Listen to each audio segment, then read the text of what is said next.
Hey, so glad you got here. We were totally waiting for you, just about to listen to a story. On a night when rain seems determined to count every leaf in the forest, one drop at a time, when muddy roads glisten like polished bronze beneath restless clouds, and when every distant owl sounds just a little more dramatic than it probably deserves, you've arrived at exactly the right place. Tonight's tale wanders through soaked fields, crooked village paths, and ancient woods, where every puddle seems to hide a memory. There will be quiet mysteries, stubborn villagers, forgotten promises, and at least one traveler who would have traded a week's worth of dry socks for a roof that didn't leak. So before you get comfortable, take a moment to like the video and subscribe, but only if you genuinely enjoy what I do here.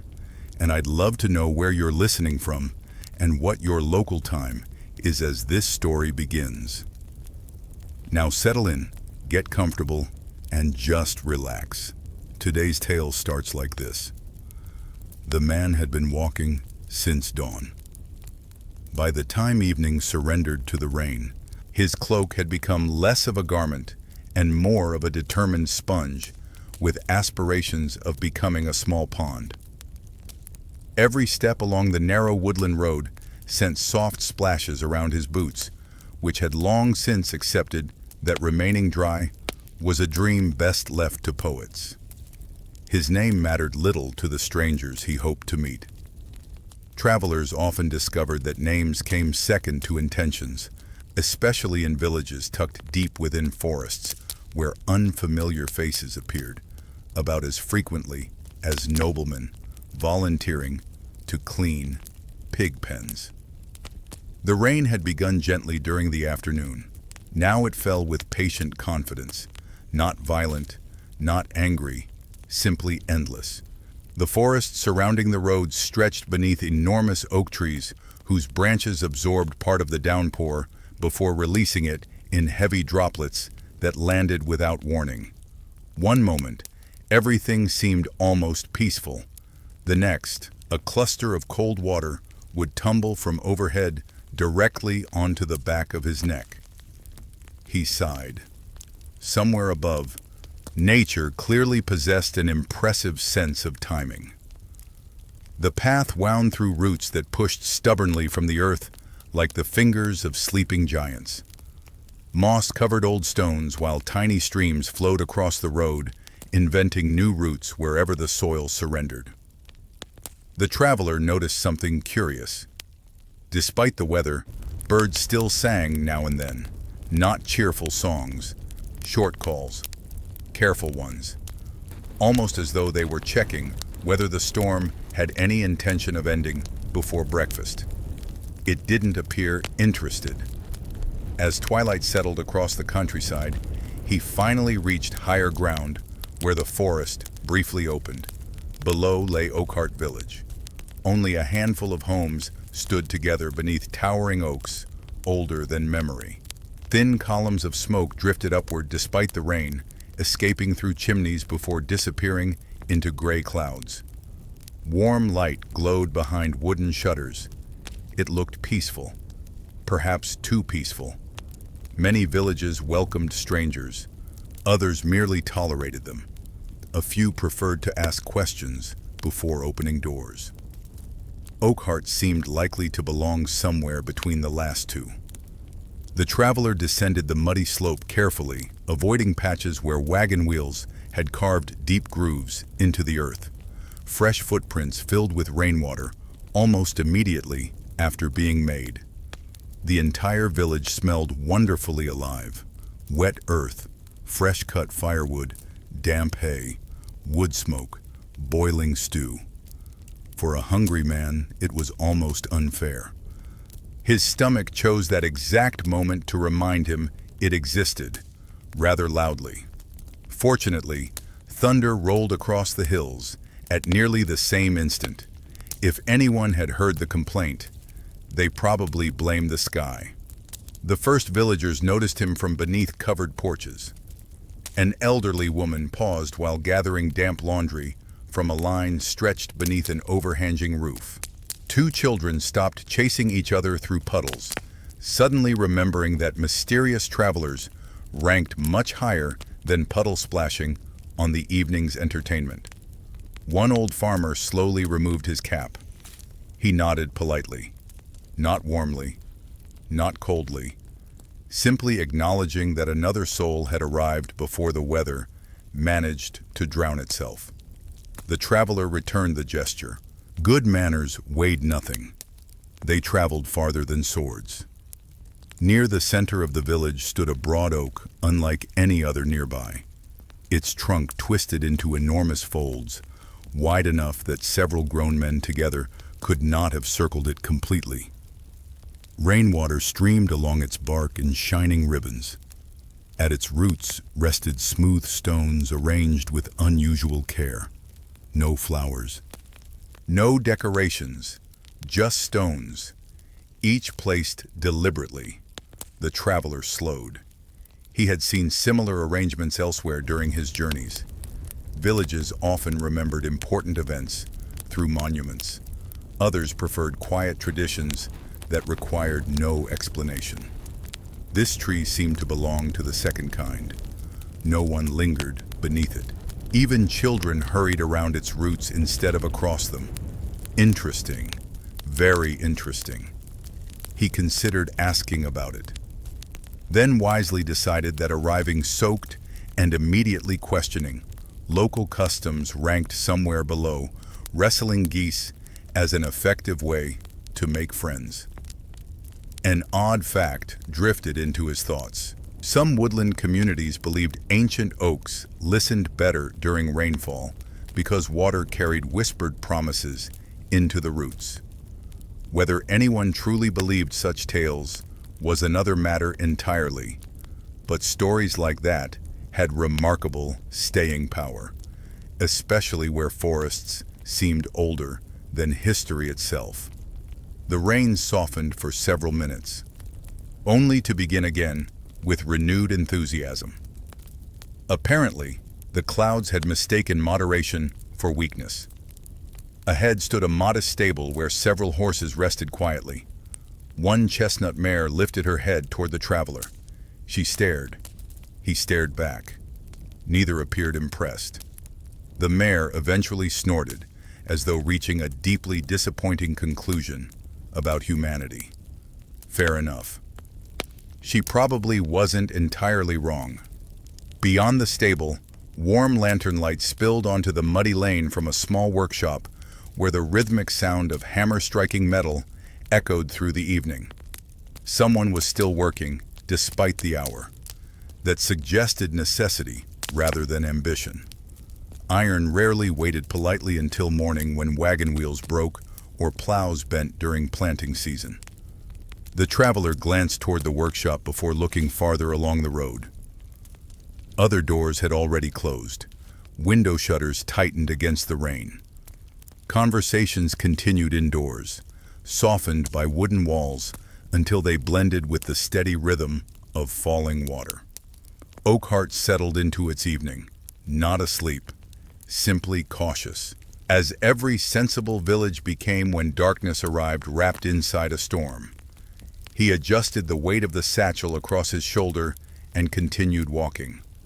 The lantern ahead burned steadily despite the weather, casting golden reflections across puddles that trembled beneath each fresh raindrop. Someone inside the workshop was humming, a slow tune, old, comforting. The sort of melody learned long before memory kept track of years.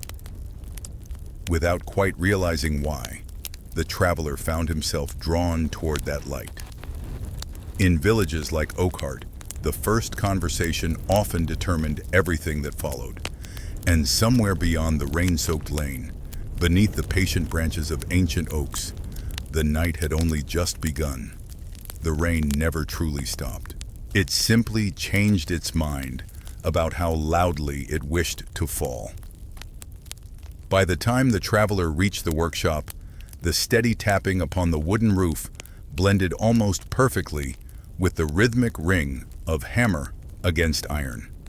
Sparks briefly burst into life inside the open doorway, glowing like tiny orange insects before fading into the damp evening air. Warmth spilled outward. Not enough to dry a soaked cloak, enough to remind a weary man that warmth still existed. The blacksmith stood broad-shouldered beside the forge, turning a length of glowing metal with practiced ease. His beard showed more gray than brown, and years of labor had carved permanent strength into his arms. Unlike many craftsmen, he did not immediately stop working when he noticed the stranger. Instead, he finished the strike he had already begun. Then another. Only after placing the iron back into the fire did he finally look up. "You've walked far." It was not a question. "I have." The blacksmith nodded once. "The rain tells its own stories." The traveler glanced down at his dripping boots. "It seems rather talkative." That earned the smallest hint of a smile. Not much. Just enough to prove one still existed somewhere beneath the serious face. "You'll find no argument from me." Inside the workshop, tools rested exactly where years of habit expected them to be. Tongs hung neatly from pegs. Hammers of different sizes lined one wall. Horseshoes waited in careful stacks, while unfinished wagon fittings lay beside the anvil. Everything possessed its place. Nothing seemed wasted. Even the silence felt organized. The blacksmith motioned toward a bench. "Sit." The traveler accepted gladly. His knees appreciated the invitation, even more than his pride did. Nearby, an iron kettle rested close enough to the forge that gentle steam drifted from its spout. The blacksmith poured hot herbal tea into a simple clay cup before handing it over. "No charge." "I appreciate it. You can repay me by not collapsing on my floor." A generous arrangement. The older man gave another almost smile. "You'd be surprised how often it becomes necessary." The traveler wrapped both hands around the warm cup. Outside, rainwater dripped steadily from the edge of the roof. For several moments, neither man spoke. There was no urgency. Country folk often understood something travelers gradually learned. Silence did not always demand filling. Eventually, the blacksmith asked, "What brings you through Oakheart?" "Only the road." "The road rarely travels without purpose." The traveler shrugged. "I've carried messages, guarded merchants, helped with harvests when coin ran low. Sometimes I simply keep walking until somewhere feels worth stopping." "And has Oakheart earned that honor?" "I've only just arrived." "Fair." The forge crackled softly. A fresh log settled into the fire with a shower of sparks. The smell of burning oak mixed with hot iron, until the entire room seemed wrapped in comforting familiarity. Outside, distant laughter briefly floated across the village before disappearing into the rain. Someone, somewhere, had found a reason to laugh, despite the weather. That felt encouraging. The blacksmith finally introduced himself. "My name is Edwin." The traveler returned his own name. Edwin repeated it once, committing it to memory. Names mattered after all, just not immediately. "You'll want lodging, if there is any to be found." "There is." Edwin paused. "But people lock their doors early during storms." "Because of thieves?" Edwin looked toward the doorway. "No." The answer arrived too quickly, too simply. The traveler noticed. He did not press. Instead, he sipped the tea. It carried hints of mint, nettle, and something pleasantly bitter he could not identify. Remarkably effective after a long day's march. Edwin returned another piece of iron to the forge. "You've crossed many villages?" "Enough." "Then you've heard stories." "Many." "Most false?" "Usually." The blacksmith chuckled. A sensible answer. He drew the glowing iron from the fire once more. Hammer blows echoed through the workshop. Each strike seemed measured, never hurried, never wasted. Between those rhythmic sounds, Edwin spoke almost casually. People passing through sometimes ask about our woods. The traveler watched the sparks fly. And what do you tell them? The truth, which is that forests remember longer than people do. Silence followed, not uncomfortable, simply thoughtful. Outside, wind stirred the branches overhead. The great oaks answered with a slow creaking chorus that rolled through the village. The traveler had heard forests speak before. Every woodland possessed its own voice. Some whispered, some sighed. Others complained endlessly whenever the wind arrived. These old trees seemed to murmur among themselves like elderly neighbors discussing events from decades ago. It was strangely comforting. Edwin leaned his hammer against the anvil. There are paths beyond Oakheart, I noticed. Some are older than the village. I believe that. Most lead somewhere. And the rest? They lead people into trouble. The traveler smiled. That seems true of many roads. Edwin's expression remained unchanged. I wasn't joking. The smile faded. Another stretch of quiet settled between them. From outside came the clatter of a wooden cart passing slowly through the mud. Its wheels protested every turn with theatrical enthusiasm, sounding as though they personally objected to weather in general. Somewhere nearby, a dog barked once, then thought better of continuing. The traveler looked toward the rain-soaked street. Your village feels careful. Edwin considered that. It is. Were you always so cautious? No. What changed? The blacksmith stared into the forge. Time. Not exactly an answer, not exactly an avoidance, merely a statement that carried far more weight than the single word suggested. A curious detail came to the traveler's mind. Across parts of medieval Europe, blacksmiths were often believed to possess unusual protection against wandering spirits and ill fortune. People associated iron with safety, and many communities trusted their smith more deeply than strangers realized. Whether those beliefs held any truth mattered less than the confidence they inspired. Perhaps Oakheart believed something similar. If so, Edwin carried the role with quiet dignity. The rain intensified once more. Drops hammered the roof so loudly that conversation paused naturally. The traveler found himself studying the doorway. Beyond it, lanterns glowed softly through curtains of rain.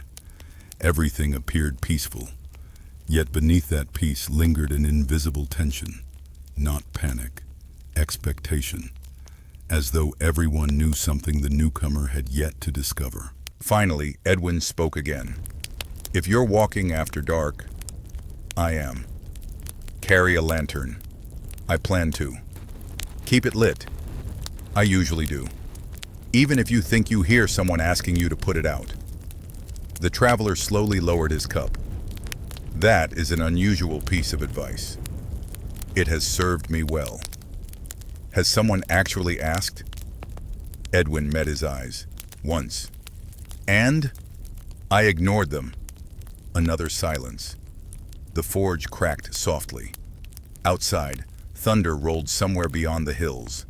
Not close, not distant either. The traveler could not decide whether Edwin had offered a warning born from experience or from stories repeated so often they had become impossible to separate from memory. Perhaps there was little difference. Edwin wiped his hands on a thick leather apron. The innkeeper still has room. Good. Tell her I sent you. I will. The traveler stood, fastening his damp cloak once more. His legs felt stronger after the warmth and tea. Before stepping outside, he glanced back. Thank you, Edwin nodded. Stay on the village roads tonight. The traveler smiled faintly. I was planning to. Good. The blacksmith picked up his hammer again. And if you hear footsteps behind you, he waited. Count them. The traveler frowned. Why? Edwin struck the glowing iron. The ringing note filled the workshop. Then came his quiet reply. Because if they ever stop, while yours continue. Another hammer strike. Don't look back. The traveler stepped into the rain with those words following him more closely than any shadow. The lantern light shimmered across the muddy lane ahead. Somewhere farther into Oakheart village, unseen behind closed shutters and whispering fireplaces, the long rainy night continued to unfold. The rain greeted him again with quiet persistence, not the fierce kind that drove people into hiding, the patient sort that seemed perfectly content to accompany a traveler for the rest of his life, if necessary. The lantern Edwin had handed him cast a warm circle over the muddy lane. Beyond that small pool of light, Oakheart dissolved into soft shadows, where rain drifted between the ancient oaks like thin gray curtains. His boots splashed gently as he walked. Edwin's final words lingered in his thoughts. If you hear footsteps behind you, count them. It sounded like the beginning of a ghost story, or the ending of one. The traveler smiled to himself. Every village had its sayings. One town insisted whistling after sunset invited foxes to steal chickens. Another claimed sneezing twice before breakfast promised unexpected visitors. An old fisherman once swore that arguing with geese guaranteed rain within 3 days. The geese had probably started that rumor themselves. As he continued along the winding road, warm light escaped from narrow windows. Families had gathered indoors, finishing supper while the storm drummed softly upon their roofs. Now and then, he caught fragments of ordinary life. Someone laughing, a child protesting bedtime, the scrape of wooden chairs across stone floors, comforting sounds, proof that despite whispered mysteries, Oakheart remained a living village rather than a place entirely surrendered to old legends. Near the center of the settlement, he noticed movement beneath a covered porch. An elderly woman stood carefully arranging bundles of drying herbs beneath the shelter of the roof. Although evening had settled fully over the village, she worked with calm patience, humming quietly to herself. When she noticed the traveler approaching, she looked up without surprise. "Edwin sent you." Again, not a question. "He did." "He usually does." She nodded toward the lantern. "He gave you that one too." He insisted. Wise man. The traveler stopped beneath the edge of the porch, where rain no longer reached his shoulders. The fragrance surrounding the herbs was soothing. Mint, sage, lavender, and several plants he did not recognize. "You gather these yourself?" he asked. "I've gathered them for longer than you've been alive."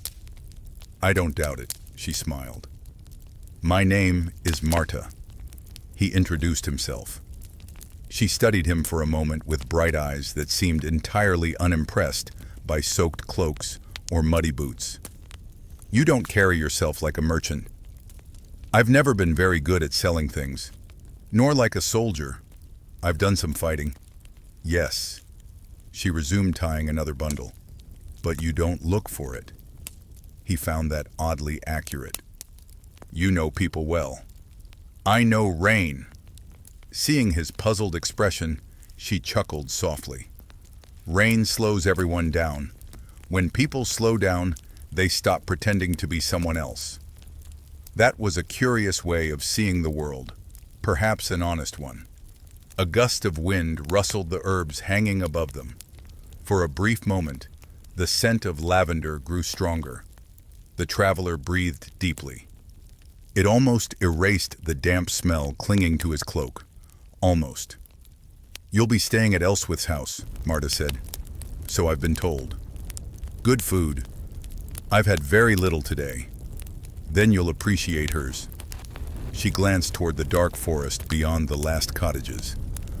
and you'll appreciate staying indoors." The traveler leaned lightly against one of the porch posts. Edwin seemed concerned about the woods. Marta did not answer immediately. Instead, she listened, not to him, to the rain. Finally, she spoke. "The woods aren't cruel." That surprised him. "I expected a different answer." "So does everyone." She tied another bundle of herbs with practiced fingers. "Cruel things enjoy causing suffering." "And the forest?" "The forest simply continues." The traveler considered that. "You speak as though it's alive." She laughed quietly. "My dear traveler." Her eyes drifted toward the enormous oak standing at the center of the village. "Have you ever met a forest that wasn't?" The question lingered. Not because he believed trees spoke like people, but because forests often possessed something difficult to describe. A mood, a memory, a presence. Every traveler eventually learned that some places welcomed footsteps, others merely tolerated them, and a few preferred silence. A strange bit of local knowledge surfaced in Marta's conversation. Long ago, she explained, some herbal healers believed oak leaves collected during gentle rainfall held special restorative qualities, not because the rain itself changed them, but because storms were thought to awaken the oldest trees from their quiet slumber. Whether true or not, generations continued gathering them that way, finding comfort in traditions older than anyone could remember. "I suppose traditions are difficult to abandon," the traveler observed. "They're easier than starting new ones." She wasn't wrong. The rain eased again. Small drops now slipped lazily from the roof instead of falling in steady sheets. Across the square, two young boys hurried past carrying an armful of firewood, nearly twice their combined size. One lost his footing. The pile scattered across the muddy road. Both stared at it for a heartbeat, then burst into laughter. Apparently, the firewood had defeated them with remarkable efficiency. Even Marta smiled. They'll remember that longer than if everything had gone perfectly. The boys gathered the logs and hurried away before another mishap could occur. One nearly slipped again. The logs appeared determined to win the rematch. As the laughter faded, another figure emerged from the rain. A shepherd. His wool cloak glistened with water as he guided half a dozen sheep through the village toward a fenced enclosure. The animals seemed entirely unconcerned by the weather. One particularly stubborn ewe paused directly in the middle of the lane and refused to continue. The shepherd sighed. The sheep ignored him. After nearly a minute of negotiation, which consisted mostly of patient staring, the ewe finally resumed walking, as though the decision had been hers all along. The traveler watched the exchange. "Who won?" "The sheep," Marta answered immediately. "They usually do." He couldn't argue. The shepherd offered a tired wave before disappearing around the next corner. Night settled deeper. The clouds hid both moon and stars, leaving only lanterns to guide anyone still outdoors. Marta carefully carried her last bundle of herbs inside. Before closing the door, she looked back at the traveler. "If you wake during the night," he waited. "Listen before you move." "Why?" "Because storms sound different when they're carrying company." She offered no explanation beyond that, only a polite nod. Then the door closed gently. The traveler remained beneath the porch for another moment. Rain tapped softly against the lantern's metal frame. Far away, somewhere beyond the fields, thunder murmured once more. He resumed walking toward the inn Edwin had mentioned. The village lanes twisted between cottages, each one looking comfortably worn by generations of careful hands. Gardens slept beneath the rain. Wooden fences gleamed with fresh water. The great oak stood silently behind him, its massive branches disappearing into darkness. Everything felt peaceful.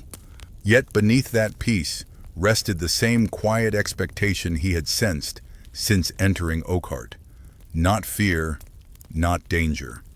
Simply the feeling that the village was waiting for something that always came with nights like this. The traveler tightened his grip on the lantern handle. Its warm light danced across puddles ahead, pushing back the darkness. One careful step at a time. Behind him, only the steady rhythm of rain accompanied his footsteps, or so he believed. At first, he told himself it was only the rain. Rain could imitate almost anything when it had enough surfaces to strike. Leaves became whispers, puddles became footsteps, loose shutters became someone tapping politely, which was rude, honestly, because no decent shutter should make guests nervous after dark.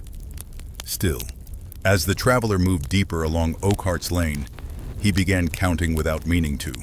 1 step, 2, 3. His boots pressed into wet earth. Behind him came the soft answer of water shifting in the road. 1, 2, 3. He stopped. The sound stopped too. That was inconvenient, very inconvenient. He stood beneath the dim lantern glow, listening as carefully as a man could while rain drummed on his hood and trickled down his nose with frankly unnecessary confidence. Nothing moved. No breath.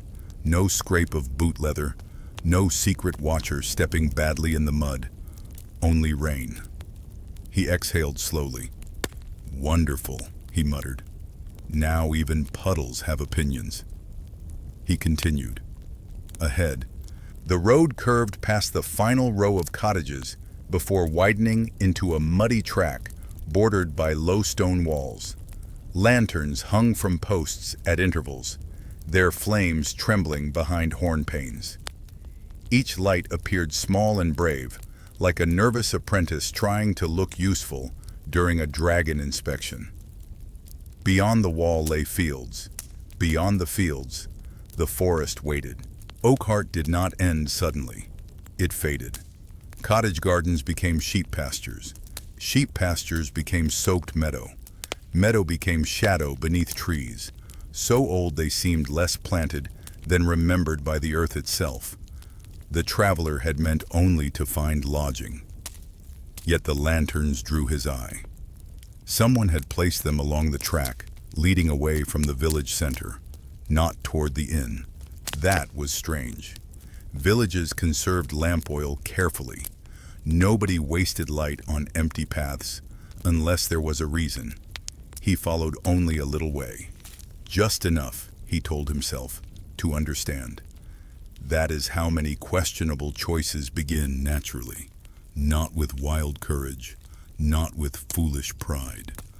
Just a tired person saying, only a little farther, while every sensible rabbit in the hedge quietly judges them. The rain softened into mist. The lantern ahead glowed beside a wooden signpost tilted from age. Its carved letters had blurred under years of weather, but he could still make out one word: shrine. The track forked there. One path bent back toward the village. The other slipped between two ancient oaks, whose branches met overhead like clasped hands. He lifted the lantern higher. The light revealed churned mud, fresh footprints, and something pale caught against the base of a tree. A strip of cloth. He crouched.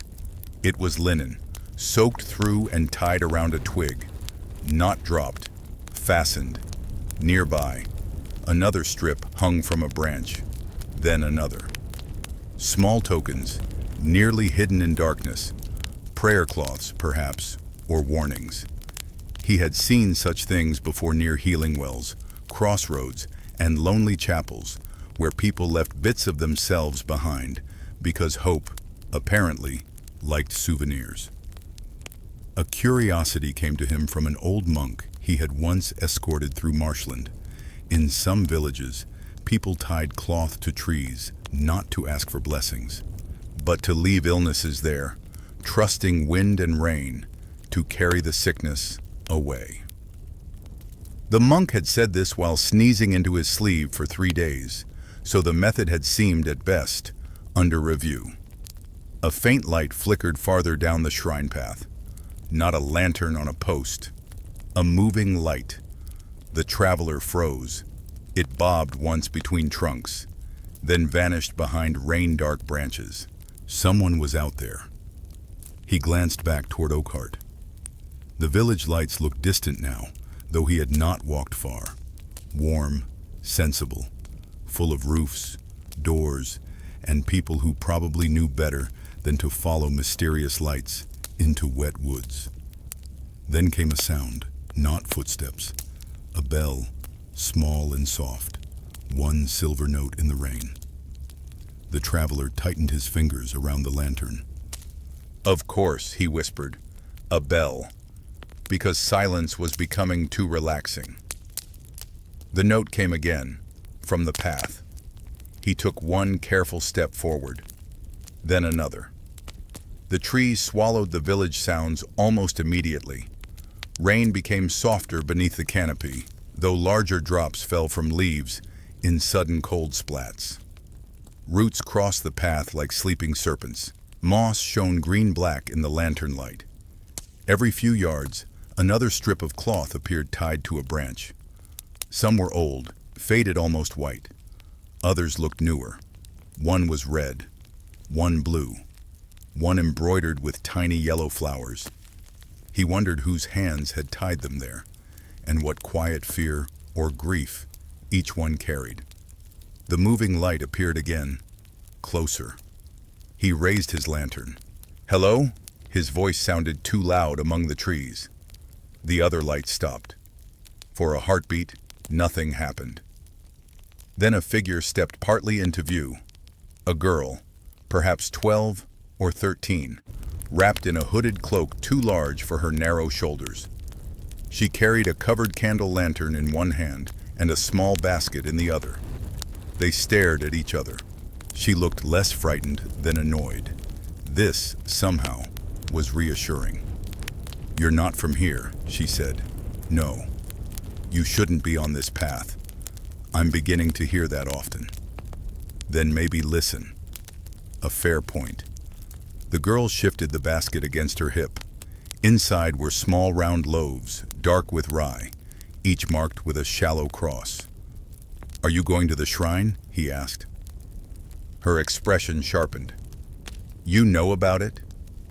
The signpost was subtle as a trumpet. She frowned, possibly deciding whether that counted as mockery. Before she could answer, another bell note drifted through the trees. She turned instantly. The annoyance left her face. In its place came worry. "I have to go." "At night?" "It has to be tonight." "In the rain?" She looked at him as though he had asked whether fish preferred damp homes. "It's always in the rain." Then she hurried along the path. The traveler hesitated only briefly before following, keeping several paces behind to avoid alarming her. The girl moved confidently despite the mud. She knew every root, every low branch, every puddle that pretended to be shallow while secretly plotting against ankles. The bell rang again, closer now. The path dipped into a hollow where mist gathered thickly between the trees. There, half hidden beneath ivy and leaning branches, stood a ring of stones around a low wooden post. Atop the post hung a tiny bronze bell, moving though no hand touched it. Beside it burned 3 candles, protected from rain, beneath a small slate roof. The traveler stopped at the edge of the hollow. The girl knelt and placed the loaves beside the stones. She bowed her head, not dramatically, not with fear, with the tired seriousness of someone doing a task taught by generations before her. The bell gave one final, trembling note, then stilled. For a moment, the rain seemed to hold its breath, and behind them, somewhere along the path they had taken, a set of footsteps entered the hollow and stopped just outside the lantern light. The traveler did not turn at once. That, he felt, deserved recognition. A lesser man might have spun around so quickly his boots would have abandoned him in the mud out of pure embarrassment. But Edwin's warning still sat fresh in his mind, heavy and inconvenient. If the footsteps ever stop while yours continue, well, his had stopped too. That made the rules unclear. Beside the stone ring, the girl lifted her head. Her eyes moved past him toward the path. Whatever she saw there did not make her scream. That helped, a little. "You're late," she said. From the darkness came a low chuckle. Rain slowed these old bones. An elderly man stepped into the lantern light, leaning on a crooked staff polished by years of use. His cloak was patched in several places, and his white hair escaped beneath his hood in wisps damp enough to make him look faintly like an irritated dandelion. The traveler exhaled, perhaps too loudly. The old man noticed. "Expecting something worse? I was reserving judgment. Wise, disappointing, but wise." The girl stood and brushed mud from her knees. "This is Rowan," she said. "He keeps the shrine." "I keep nothing," the old man replied. "I visit what others forgot." The hollow seemed older now that the traveler looked properly.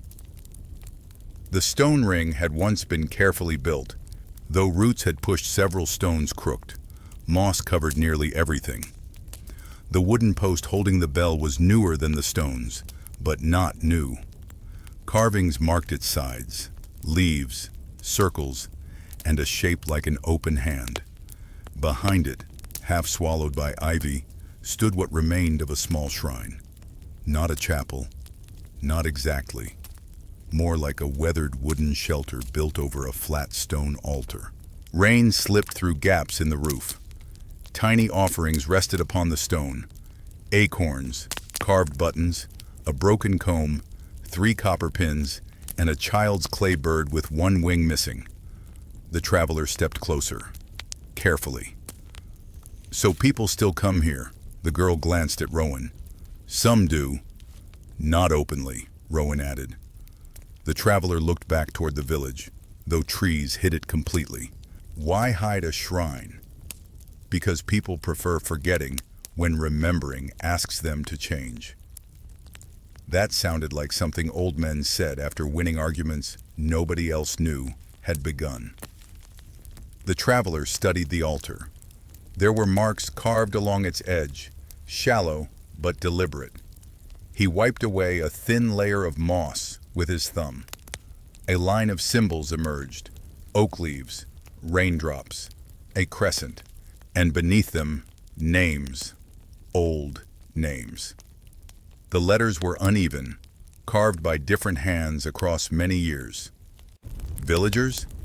"Founders," Rowan said. The words settled softly into the hollow. The girl placed her basket beneath the shelter and removed a folded cloth. She laid it beside the rye loaves, then set one candle near the old clay bird. "Every rainy night?" the traveler asked. "Not every rainy night," she said. "Only the first storm after the oaks flower." He did not know oaks flowered. Rowan seemed to guess his thought. "They do, quietly. Little hanging catkins. Most people miss them because they're busy looking for prettier things. Humanity's grand talent, really." The traveler smiled. That was the eccentric fact for the evening, tucked neatly inside an old man's complaint. Rowan lowered himself onto a root with careful dignity, though his knees made a sound like 2 wooden doors, negotiating surrender. The shrine was built before Oakheart had a name. Back then, the hill flooded every spring. Wolves crossed the lower fields, and no one planted grain without asking whether the forest would permit it. "Permit it?" The old man shrugged. "That is how they understood the world. And now? Now they pretend not to understand it at all." The girl, having finished arranging the offerings, remained kneeling with her head bowed. Her lips moved silently. The traveler turned away slightly, giving her privacy. Rain whispered through leaves. The little bell swayed once, though no sound came. "Who is she praying to?" he asked softly. Rowan answered just as softly. "Not to, for." "For whom?" "For those who promised, and those who broke the promise." The traveler frowned. "That explains almost nothing." "Good. Too much explanation ruins a mystery. Also soup. If you're not careful." The traveler looked at him. "Soup? Never explain soup while eating it. Cools the broth." There seemed no proper answer to that. From the altar, the girl rose. "My mother says this is foolish." "Your mother says many things when worried," Rowan replied. "She says the forest doesn't care about bread." "The forest doesn't. People do." That answer changed the air more than the traveler expected. The shrine was not frightening, not truly. It was sad. Sad like an empty chair kept too long by a hearth. Sad like a song remembered only by one old voice. The traveler noticed a larger carving on the back wall of the shelter, nearly hidden beneath ivy. He gently lifted the leaves. A tree appeared beneath. Its roots stretched downward, curling around small shapes that might have been houses. Above the branches, rain fell from a carved cloud. Around the trunk stood human figures with raised hands. But one figure stood apart. A man holding an axe. The blade had been scratched deeply, again and again, until the wood around it splintered. "Who is that?" Rowan's face lost its humor. "The first Oathbreaker." The girl glanced toward the path. "We shouldn't speak of him here." "Why?" "Because stories wake easier in rain." The traveler almost laughed, then did not. The hollow had grown colder, not by much, just enough that the wet fabric at his shoulders reminded him it existed. Rowan stood with effort. Long ago, Oakheart survived because the villagers agreed to take only fallen wood from the old grove during storm season. No axes, no cutting green branches, no clearing past the shrine. An agreement with the forest. An agreement with themselves, Rowan said. The forest merely witnessed it. And someone broke it. Of course, someone always decides ancient wisdom is inconvenient when a new barn needs beams. A very human tragedy. Small at first, practical, easy to excuse. The girl picked up the empty basket. After he cut the marked oak, the rains came for 13 nights. 13? So the story says, Rowan replied. Numbers grow dramatic with age, like uncles. The traveler imagined fields drowned, paths lost, animals restless in their pens, villagers staring at the tree line, while water rose inch by inch. And this shrine, built afterward, or rebuilt, to remember restraint. The bell suddenly rang. One clear note.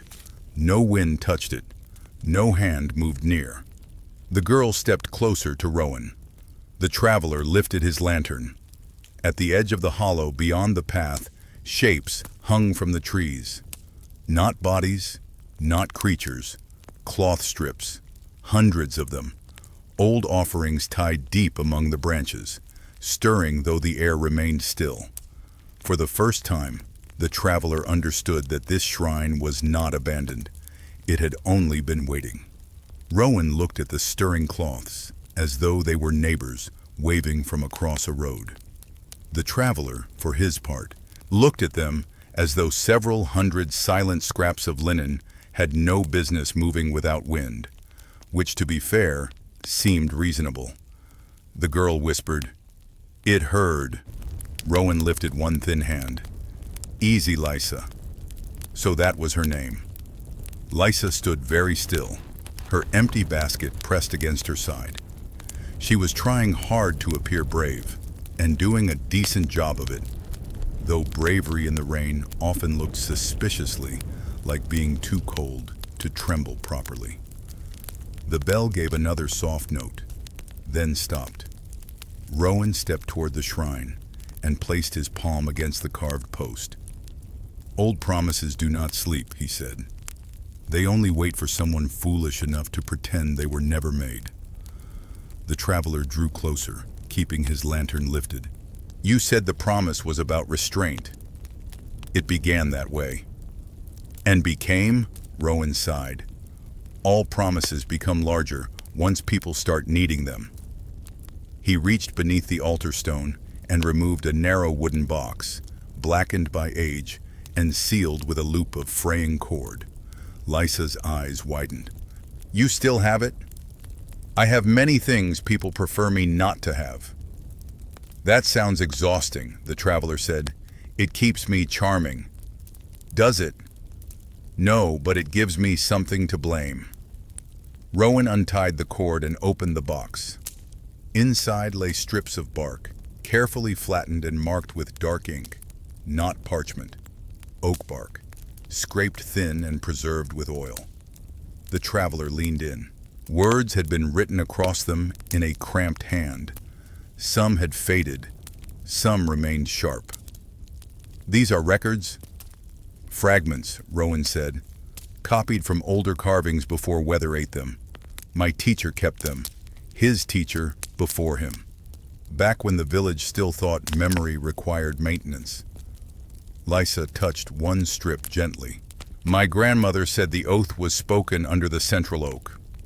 "It was."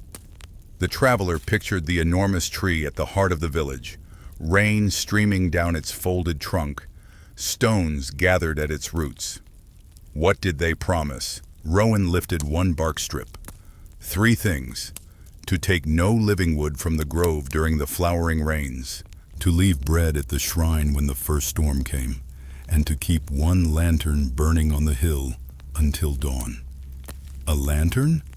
"For anyone lost." In the storm, Rowan looked toward the dark path. In more than the storm. The traveler did not ask at once. He was learning Oakheart's answers, tended to arrive sideways, like cats entering rooms where they had absolutely not been invited. Lysa, however, knew the story better than he did. "The lantern is gone," she said. "Yes." "Who took it?" "No one took it." Rowan closed the box. "They let it go out." The rain grew heavier beyond the hollow. The sound gathered in the leaves overhead, soft but constant, like thousands of fingers brushing silk. Rowan continued. "For generations, every first storm after the oaks flowered, someone kept watch on Oakheart Hill. They lit a lantern beside the old marker and fed it until dawn. Bread here, light there, no axe in the grove. Simple things. And then simple things became inconvenient," the traveler guessed, "as simple things often do." Lysa frowned. "My mother says nobody has time to sit on a hill all night for a superstition." The old man nodded sadly. "She is not cruel. She is tired. Tired people dislike duties that do not explain themselves quickly." That struck the traveler as painfully true. He had known many tired people, farmers, widows, soldiers, mothers with too many mouths to feed and too few hours to sleep. A forgotten lantern could die not from malice, but from weariness. Somehow that made it worse. A curious custom came with the tale. Rowan said old village oath-keepers once mixed a pinch of ash from last year's lantern into the new flame's oil, believing a promise burned stronger if it remembered its previous light. The traveler had never heard of such a thing. It sounded strange, impractical, and exactly the kind of idea villagers would defend for 500 years while arguing over soup thickness. "What happened when the lantern stopped being lit?" the traveler asked. Rowan looked at the cloths in the trees. "At first, nothing." "Nothing? That is how neglect grows bold. The first forgotten duty does not punish anyone. The second does not either." By the third, people begin congratulating themselves for being sensible. The traveler gave a quiet laugh. That sounds familiar. Humanity has few tricks, but we repeat them beautifully. Lysa stepped closer to the altar. But tonight, the bell rang. Yes. And the cloths moved. Yes. So something has changed. Rowan did not answer immediately.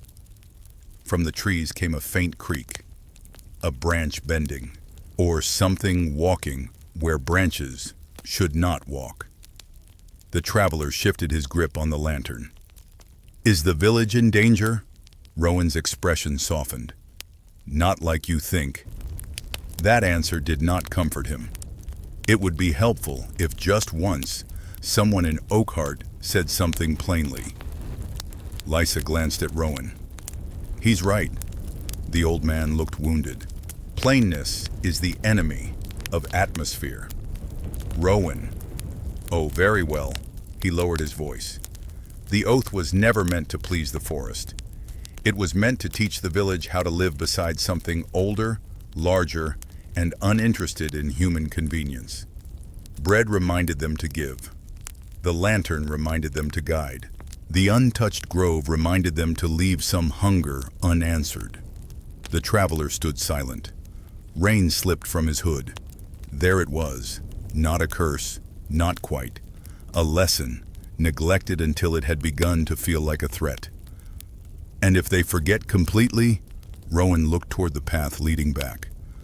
Then Oakheart becomes a village that takes without giving, hides without guiding, and cuts without asking. Such villages do not need monsters. They become lonely, all by themselves. The bell rang again. This time, the sound did not fade. It trembled in the hollow like a held breath. Lysa turned pale. From beyond the shrine, deeper in the trees, another light appeared. Dim, greenish, low to the ground. Then another, and another. Not lanterns, not candles. Small glimmers among the roots, like rain caught in eyes. The traveler's heart beat harder. Rowan, however, only whispered, "The hill lantern wants flame." Lysa looked at the traveler. "You came with Edwin's lantern." He understood then. Of course he did. The night had not drawn him here by accident. Rain, roads, warnings, bells, and stubborn old customs had quietly placed one soaked traveler exactly where he needed to stand. He looked down at the warm flame in his hand, then toward the village hidden behind trees, then up toward the hill path, where the darkness waited patiently. "Well," he murmured, "I suppose dry socks were never really my destiny." Rowan smiled. No one's destiny is dry socks. And together, they began walking toward Oakheart Hill. The path to Oakheart Hill was not a path so much as a polite suggestion made by mud. It climbed between the trees in uneven turns, sometimes visible beneath the lantern light, sometimes disappearing under roots, wet leaves, and shallow streams that had apparently declared independence from gravity. Rowan led with his crooked staff. Lysa followed close behind him. The traveler came last, carrying Edwin's lantern as though it were a royal infant, which seemed dramatic until he remembered that the entire village might depend on keeping the small flame alive. No pressure then. The green glimmers among the roots had vanished. That should have comforted him. It did not. Mist thickened as they climbed. It curled between trunks, wrapped around ankles, and softened the edges of everything ahead. The oaks became dark columns rising into nowhere. Their branches creaked above, slow and thoughtful, like giants trying not to interrupt. Behind them, the shrine bell sounded once. Very faint now. Then the rain swallowed it. "Do not hurry," Rowan said. "I wasn't planning to." "Good. My boots are also against the idea." Lisa glanced back with the smallest smile. For a while, the only sounds were rain, breathing, and the soft press of feet into mud. Then came another sound. Behind them. 1 step, 2, 3. The traveler stopped counting aloud, but his mind continued. 4, 5, 6. The footsteps matched theirs. When Rowan paused to lean on his staff, the footsteps paused too. Lisa looked sharply over her shoulder. Nothing waited there but mist. "Keep walking," Rowan murmured. The traveler obeyed. His fingers tightened around the lantern handle. He told himself there were perfectly ordinary explanations. Water dripping from branches, a badger moving through leaves, perhaps a deer, perhaps several deer. Very organized deer. Deer with unsettling rhythm and a flair for suspense. 7, 8, 9. The unseen steps continued. Lisa whispered, "Is it him?" Rowan did not answer. That was answer enough. The path narrowed beside a fallen oak, whose trunk lay across the slope, slick with moss. They climbed over it carefully. Lisa moved first, light and quick. Rowan required assistance, which he accepted with the offended dignity of a king being helped into a bathtub. Once across, the traveler raised the lantern. Mist shifted below them. For a heartbeat, he saw a shape between the trees. A man, tall, still, holding something long at his side. Then the mist closed. The traveler's mouth went dry. "Rowan, I saw. Wonderful. I was hoping to be alone in that." Lisa's voice trembled slightly. "The axe-bearer." Rowan finally looked back. Perhaps only the memory of him. "That sounds worse." "It may be better." The traveler was unsure how that could possibly be true, but this night had already misplaced several ordinary rules. They continued upward. The rain changed again, becoming fine and silvery. It no longer fell in drops, but drifted through the air like cold breath. The lantern flame fluttered inside its horn cover, bending low before rising again. The traveler shielded it with his cloak. "Careful," Lisa said. "I am. If it goes out, I know." "No, you don't." She stopped and faced him. "If it goes out, we may still reach the marker, but the hill may not know us." That was a sentence no one wished to hear while standing in mist near possible axe memories. He nodded. "I'll keep it lit." Rowan gave a satisfied hum. "Good. Promises like confidence. Flames too." They climbed the last stretch in silence. A curious fact surfaced as Rowan spoke between breaths. In some old villages, night watch lanterns were hung lower during fog, not higher, because lost travelers looked toward the ground to avoid roots and ditches. A high light might vanish into mist, while a low one glowed like a patient hand. Practical wisdom, wrapped in superstition, as usual. At last the trees opened. Oakheart Hill rose bare beneath the rainy sky. At its crest stood a stone marker, waist-high and dark with water. Around it, short grass bent under the storm. No houses could be seen, no village lights, only mist, rain, and the pale suggestion of the forest circling below. Beside the stone stood an iron lantern frame, empty. The traveler approached. The frame was old, but not ruined. Someone had once cared for it. Its hook remained firm. Its glass panels, though cracked, still held together. Rowan touched the stone. Here, carved into the marker, were the same symbols from the shrine. Oak leaf, raindrop, crescent moon, open hand. Lisa removed a small oil flask from her basket. "I brought what I could," Rowan nodded. "Enough." The traveler opened Edwin's lantern. The flame shivered in the wet air, and the footsteps began again. This time they came from the mist ahead, not behind, slow, heavy, deliberate. 1, 2, 3. Lysa backed toward Rowan. The traveler lifted the flame toward the empty hill lantern. A voice spoke from the mist. "Leave it dark." The words were quiet, almost tired, not monstrous, not angry. That made them worse. The traveler froze. Rowan said, "Do not answer." The voice came again. "Leave it dark. Go home. Sleep. Forget." Lysa covered her ears. The traveler stared at the unlit frame.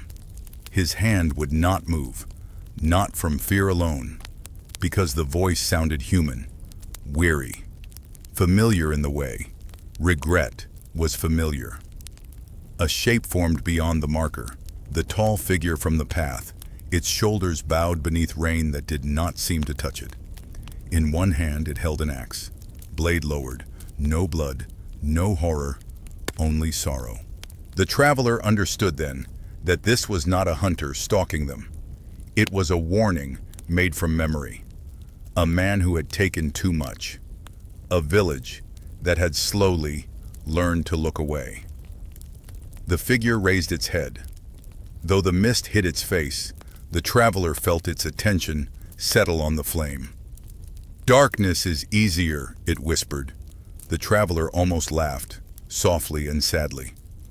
"Yes," he said. Rowan hissed. "I said do not answer."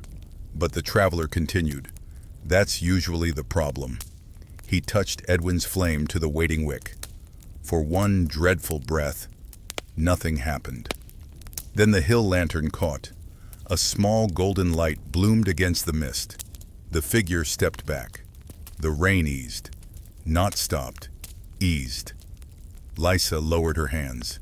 Rowan exhaled like a man who had been holding his breath for 20 years. The lantern burned low beside the old stone, modest and stubborn. Below the hill, somewhere hidden among trees, Oakheart village waited beneath the long rain. And around them in the mist, unseen footsteps began circling the light. Not approaching, not retreating, watching. The hill lantern burned like a small golden thought, refusing to be forgotten. Around it, the mist moved in slow circles. The traveler could not see the footsteps, but he heard them pressing through wet grass beyond the lantern's glow. Not hurried, not hunting, simply circling, as though whatever walked there wished to understand this sudden return of light. Lysa stood close to Rowan. Rowan stood close to the stone marker. The traveler stood very still, because sometimes stillness is the only plan a person has, and frankly it is underrated until something invisible begins walking nearby. The axe-bearing figure remained at the edge of the mist, no longer speaking, no longer asking for darkness, just waiting. The traveler watched the lantern flame settle inside the cracked glass. "Now what?" he asked. Rowan rubbed rain from his brow. "Now we keep it burning until dawn." That sounds simple. It did to everyone who stopped doing it. A fair answer. Lysa glanced toward the lower slope. "There's a hut beyond the ridge." Rowan looked at her. "You remembered." "My grandmother told me." The traveler shifted. "A hut?" "Old shelter," Rowan said. "Built for the watchers. Later, a hermit lived there." "Is he still there?" "If he is," Rowan replied, "he is either very old or extremely committed to privacy." They decided to look. The lantern could be seen from the ridge, and Rowan insisted its flame would hold if the wind did not turn cruel. So they moved carefully along the hilltop, staying within sight of the glow. Beyond the crest, half hidden among thorn bushes and bent hazels, stood a low hut made of stone, turf, and stubbornness. Smoke curled faintly from a hole in its roof. The traveler stared. Well, either someone lives there, or the hut has taken up pipe smoking. Lysa almost laughed. Rowan tapped his staff against the door. No answer. He tapped again. A voice from inside said, "If you are Rain, I already noticed. Rowan smiled. Open, Alder. The door creaked inward. A thin old man stood inside, holding a clay lamp. His face was long, lined, and calm. His beard fell in silver wisps, and his eyes were pale gray, not clouded but clear in a way that made the traveler feel briefly examined and then politely shelved. Alder, Rowan said. Rowan. You're alive. So far. Disappointing several people, I imagine. Daily. The hut was small but warm. Bundles of kindling rested beside a hearth. Dried mushrooms hung from rafters. A narrow bed stood near the wall, covered in wool blankets. The air smelled of smoke, rain, and crushed thyme. Alder looked at Lysa, then at the traveler. New oath keepers? Temporary, the traveler said. Alder nodded. Most things are. Rowan lowered himself onto a stool without asking permission. Alder did not object. Apparently, this was a friendship old enough to survive bad manners. The traveler remained near the door, watching the hill lantern through the rain. Its glow still held. You knew the light needed relighting, he said. Alder placed the clay lamp near the hearth. I knew it had gone too long unlit. Why didn't you light it? Because a promise cannot be renewed by someone standing outside it. The traveler frowned. You live beside the hill. I live beside many things. That is not an answer. It is, if you stop poking it. Rowan chuckled. Lysa stepped closer to the fire. My mother says the old customs frighten people. Alder nodded. They did. Then why keep them? Because fear is not always the enemy. Sometimes fear is a fence built around wisdom. The trouble begins when people worship the fence and forget what it protects. The hut fell quiet. Rain ticked against the roof. The traveler liked Alder less immediately than Rowan, perhaps because Alder seemed capable of answering plainly and chose instead to wrap truth in nettles. Still, there was gentleness beneath him. Nothing sharp, nothing cruel. Alder took a small wooden bowl from a shelf and offered dried berries to Lysa. She accepted one. The traveler accepted none, having learned long ago that strange berries in hermit huts deserved cautious respect. His stomach disagreed, but his stomach had poor judgment. Alder noticed. They are harmless. That is exactly what suspicious berries would want me to think. For the first time, Alder smiled. A curious object hung beside the hearth, a little cage woven from willow, holding several smooth stones. Alder explained that old hill watchers warmed stones by the fire and tucked them under their cloaks during long, damp vigils. Some even named the stones, which seemed excessive until one had spent 6 hours freezing in fog with only a rock for company. Then perhaps Sir Warm Pebble began to sound reasonable. Lysa sat near the hearth. What is walking around the lantern? Alder's smile faded. Not a ghost. Rowan looked up sharply. Alder. No. The girl deserves fewer shadows. The hermit turned to the traveler. What you saw with the axe is not one dead man wandering because he had nothing better planned. It is a memory shaped by many minds. Guilt given footsteps. Fear given a cloak. A warning made so clear that even stubborn villagers could not ignore it. The traveler looked toward the hill lantern. And the forest? The forest is forest. So it is not angry? Alder shook his head. Rain falls, roots drink, branches break, seeds sleep. Men make bargains because they need meaning, strong enough to govern appetite. Rowan sighed, but did not argue. Alder continued softly. Oakheart did not anger the woods by forgetting bread. Oakheart began forgetting how to belong anywhere. That is worse. Lysa looked down at her hands. So the shrine matters because we say it matters? No, Alder said. It matters because your grandparents gave themselves to something beyond hunger, coin, and convenience. When people do that together, they become a village rather than houses standing near each other. The traveler understood, not fully, but enough. The storm, the bell, the moving cloths, the figure in mist, perhaps all were real, perhaps not in the simple way. Stones were real, yet their meaning was real. Their power was real because people had lived by them, neglected them, feared them, and now needed them again. Outside, the hill lantern flickered. All four turned. The mist around it thickened. Alder reached for his cloak. "The flame is being tested." "By what?" the traveler asked. The hermit opened the door. "By the easiest thing in the world." Rain swept into the hut. Alder stepped out, his voice almost lost beneath the storm. "Weariness." The traveler followed him back toward the waiting light. The hill lantern shivered as they crossed the wet grass. Not violently, not as though some clawed hand battered its frame. It simply bent low, again and again, like a tired head nodding over a dying fire. The traveler hurried without running. Running on a rain-slick hill at night was less courage and more a formal invitation for the earth to slap you politely in front of witnesses. Lysa reached the lantern first. She cupped both hands near the cracked glass, shielding it from the wind, while Alder checked the oil. "Enough," the hermit said.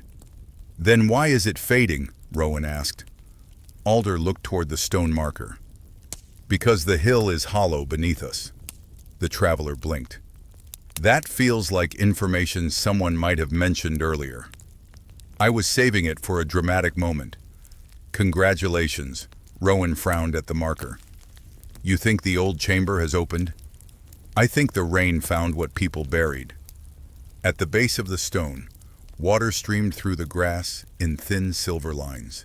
One of those lines vanished suddenly into the earth beside a cluster of roots. The traveler crouched and pushed aside wet turf. Beneath it lay a flat stone slab, half hidden by soil. A narrow gap had opened along one edge, and rainwater slipped down into darkness. Lysa leaned closer. "There's air coming out." She was right. A cold breath rose from the gap, smelling of damp earth, old wood, and something faintly sweet, like apples forgotten in a cellar. Rowan's face had gone pale. "The Founder's Hollow." "So it is real," Lysa whispered. "All inconvenient things are." Alder wedged his staff into the gap and strained. The traveler helped. Together they shifted the slab just enough for blackness to widen beneath it. Stone steps descended into the hill, naturally. Because no rainy night in an ancient village was complete without mysterious underground stairs. It was practically a civic requirement. The hill lantern flickered again. Alder pointed down. "The draft is pulling at the flame. Something below has opened.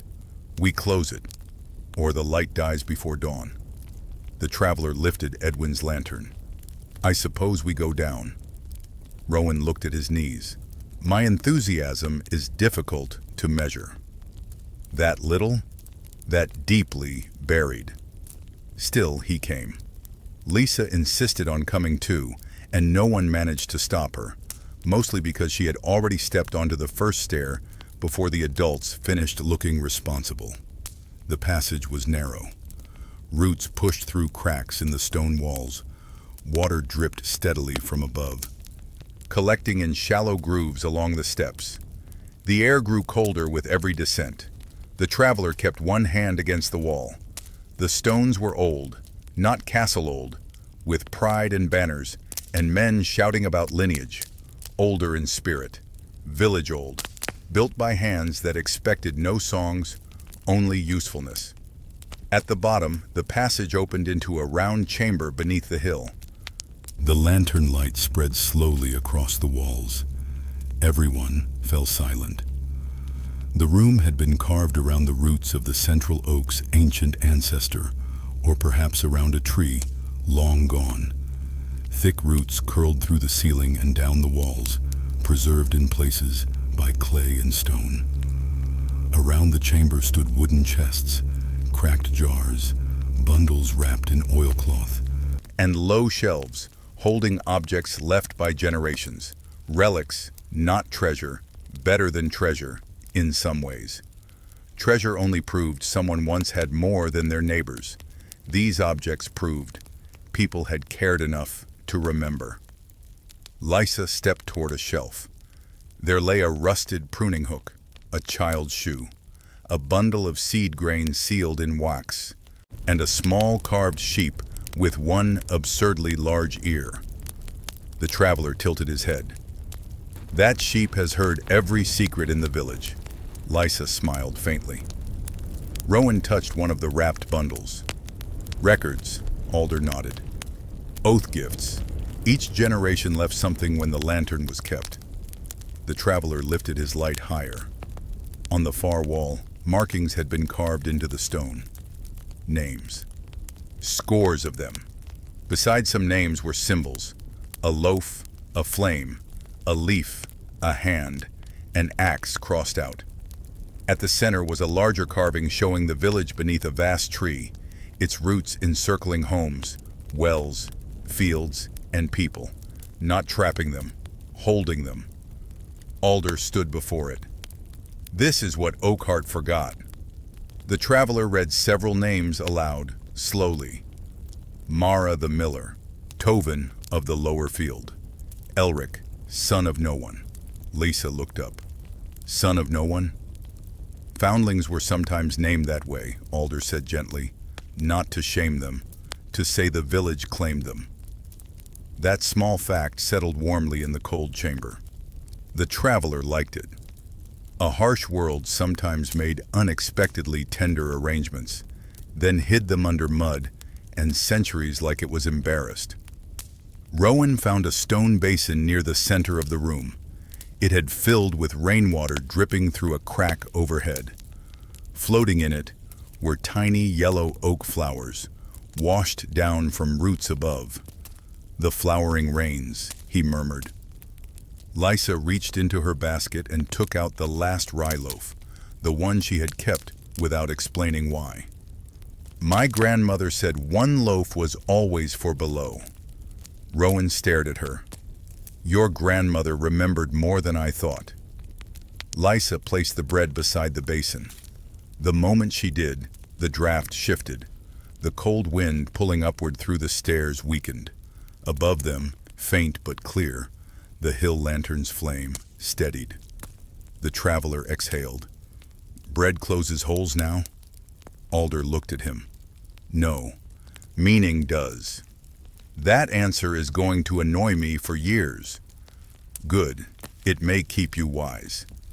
Near the back of the chamber, a small door stood ajar. Behind it, rainwater rushed through a narrow crack in the earth, widening the opening that had disturbed the draft. Together, they worked stones and old boards back into place. The traveler braced his shoulder.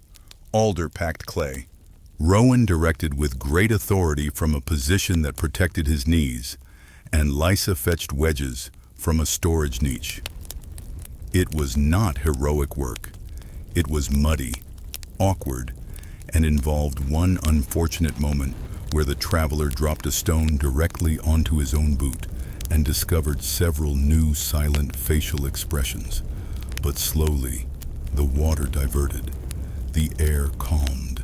When they returned to the chamber, the carved wall seemed warmer in the lantern glow. Lysa ran her fingers beneath the names. Will people come here again? Rowan answered softly. They must. Alder shook his head. No, they may. That is stronger. The traveler understood the difference. A duty forced could become another burden. A promise chosen could become a hearth. They climbed back up carefully, carrying with them not gold, not weapons, not anything. A king would tax if he could smell it from 3 roads away. They carried names. They carried proof. And above on Oakheart Hill, the lantern burned steady against the rain. The steady lantern changed the hill, only a little. But sometimes, little is enough. The mist no longer pressed so close. The grass still bowed beneath rain. The stone marker still gleamed black with water, and the forest still circled below like a patient crowd. Yet the golden flame gave everything a center, a place to stand, a reason not to drift. The traveler wiped mud from his hands onto his cloak, which accomplished absolutely nothing. His cloak had long ago become a traveling museum of weather, soil, and poor decisions. Lysa stood beside the lantern frame, watching the flame through cracked glass. Rowan leaned against the marker, breathing hard from the climb out of the chamber. Alder looked toward the village below, though Oakheart's roofs remained hidden in rain and darkness. "They will need to know," the hermit said. Rowan nodded. "At dawn." "No." Alder's voice stayed gentle, but it carried. "Tonight," Lysa turned. "My mother will be asleep. Wake her. The others won't come." "Some will," Rowan frowned. "The storm is thick. The path is unsafe." "The path has always been unsafe," Alder replied. "That was rather the point of lighting a lantern." The traveler looked between them. "You want the villagers brought here before dawn?" "Yes," Rowan shook his head. "They are frightened. They should be." "Of the forest?" Alder's gaze sharpened. "Of becoming people who need strangers and children to remember for them." That struck harder than thunder. No one answered at once. Below, the rain shifted, and through the trees came a faint sound from the village. A shutter banging, a dog barking, then silence. Lysa clutched her basket. "I can go." "No," Rowan said immediately. "I know the road. You are a child. I was old enough to bring the bread." "That was different." "How?" Rowan opened his mouth, closed it. A rare victory for logic, and from the look on his face, not one he enjoyed. The traveler understood what waited inside the choice. Someone had to return to Oakheart. Someone had to walk through the dark, wake villagers who preferred warm beds, explain a shrine, a hollow hill, an old oath, a lantern, and a sorrow-shaped memory with an axe. All while sounding calm enough not to be mistaken for a soaked lunatic, a delicate task. Naturally, everyone slowly looked at him. "Oh," he said. "Wonderful. The stranger. Of course." Alder smiled faintly. "You have Edwin's lantern. I also have a strong desire to live anonymously. Most noble callings begin that way. I have known noble callings. They usually involve worse food." Lysa stepped closer. "I'll come with you." Rowan started to protest again, but Alder lifted a hand. "She must. They know her." "They know me too," Rowan muttered. "Yes, and they hide when they see you coming with advice. That is slander. It is village memory." The traveler almost laughed. Almost. Then the hill lantern flickered sharply. All humor vanished. At the edge of the mist, the axe-bearing figure appeared again, closer now. The blade hung at its side. Its shoulders seemed heavier than before, as though the renewed flame hurt it, or relieved it, or both. A voice drifted across the hill. "Let them sleep." Lysa stiffened. The traveler faced the figure. "That would be easier. Let them forget." The rain softened around the words. For a moment, the traveler felt the temptation of them. Not evil, not monstrous, just tired. Let them sleep. Let morning come. Let someone else explain. Let old things remain buried where they did not inconvenience. Supper, taxes, sore backs, crying infants, cracked roofs, and every other honest trouble of ordinary life. Darkness often did not roar. Sometimes it sounded like rest. Alder spoke quietly beside him. "Do you understand now?" The traveler nodded. "Yes." The choice was not between courage and fear. That would have been cleaner. It was between comfort and care, a far more irritating contest. A strange custom from the chamber returned to his mind. Those old oath gifts had not been grand offerings. A shoe, a hook, seed grain, carved animals, ordinary things. The founders had understood that villages were not saved once by heroes with shining swords. They were kept alive repeatedly by people bringing small things when they would rather stay home. He looked at Lysa. "Stay beside me. If I slip, do not laugh until after I stand. I make no promises." "Fair." Rowan removed a small iron striker from his pouch and gave it to the traveler. "From Edwin, years ago, for relighting stubborn flames."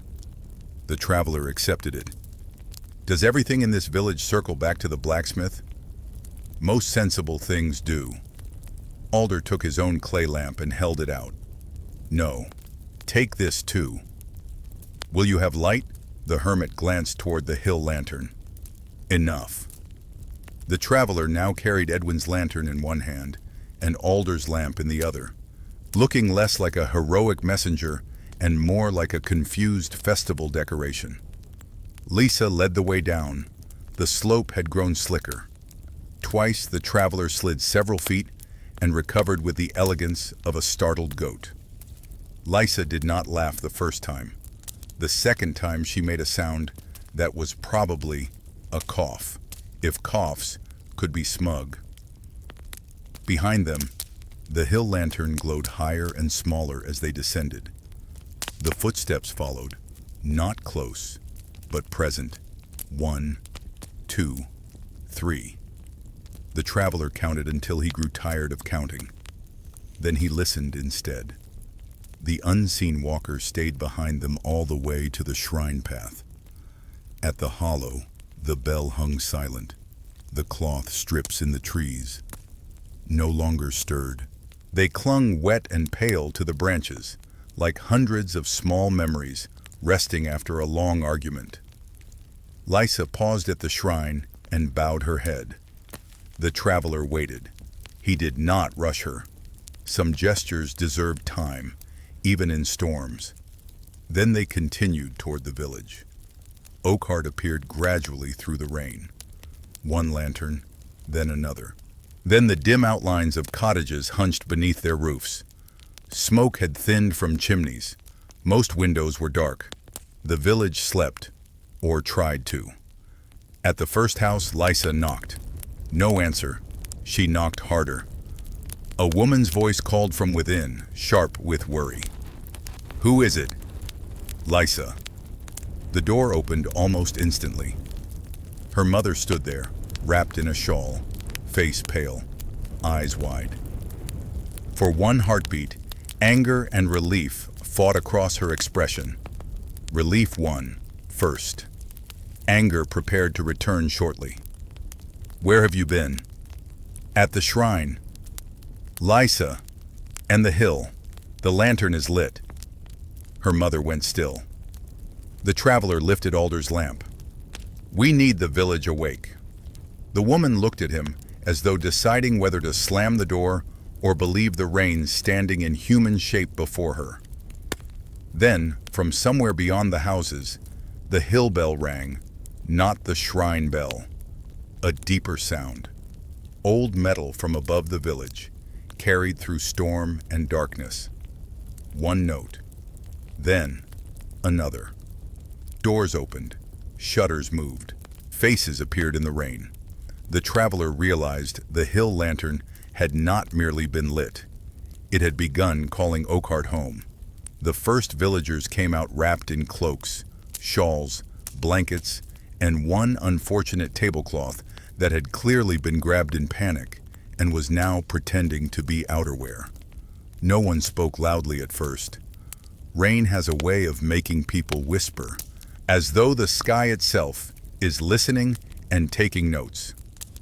Lysa's mother held her daughter by the shoulders, searching her face for injury, lies, or both. Finding neither, she pulled the girl close with the fierce quiet of a woman who had spent the last hour imagining every terrible ending A mother can imagine. The traveler looked away. Some moments belong to families. Then the deep bell sounded again from Oakheart Hill. The villagers froze. Every face turned upward, though the hill itself was hidden behind the rain and trees. An old man crossed himself. A younger woman whispered, "That bell was broken." A farmer muttered, "It hasn't rung since my grandfather's time." Edwin arrived from the lane, carrying a hammer in one hand and no cloak at all. As though weather had failed to earn his respect, he saw the traveler, then the lantern, then Lysa, then the gathering villagers. His expression tightened. "So it's begun." The traveler sighed. People here do enjoy saying dramatic things after the fact. Edwin almost smiled. Almost. Lysa stepped forward before anyone could stop her. The shrine bell rang. The hill lantern is lit. There is a chamber beneath the marker, and the old names are still there. A murmur moved through the crowd. Her mother stared at her. "The chamber? You knew?" Lysa asked. "I heard stories." "Stories are not the same as lies," Edwin said. That silenced several people. The blacksmith stood near the center of the muddy road, rain running down his face into his beard. He looked like a man carved from wet oak and long regret. "We stopped keeping the hill," he said. "We stopped leaving bread. We stopped teaching why." A villager near the back protested, "Because no one had time." "No," Edwin said, "because no one wanted the trouble." That landed poorly. Truth often does.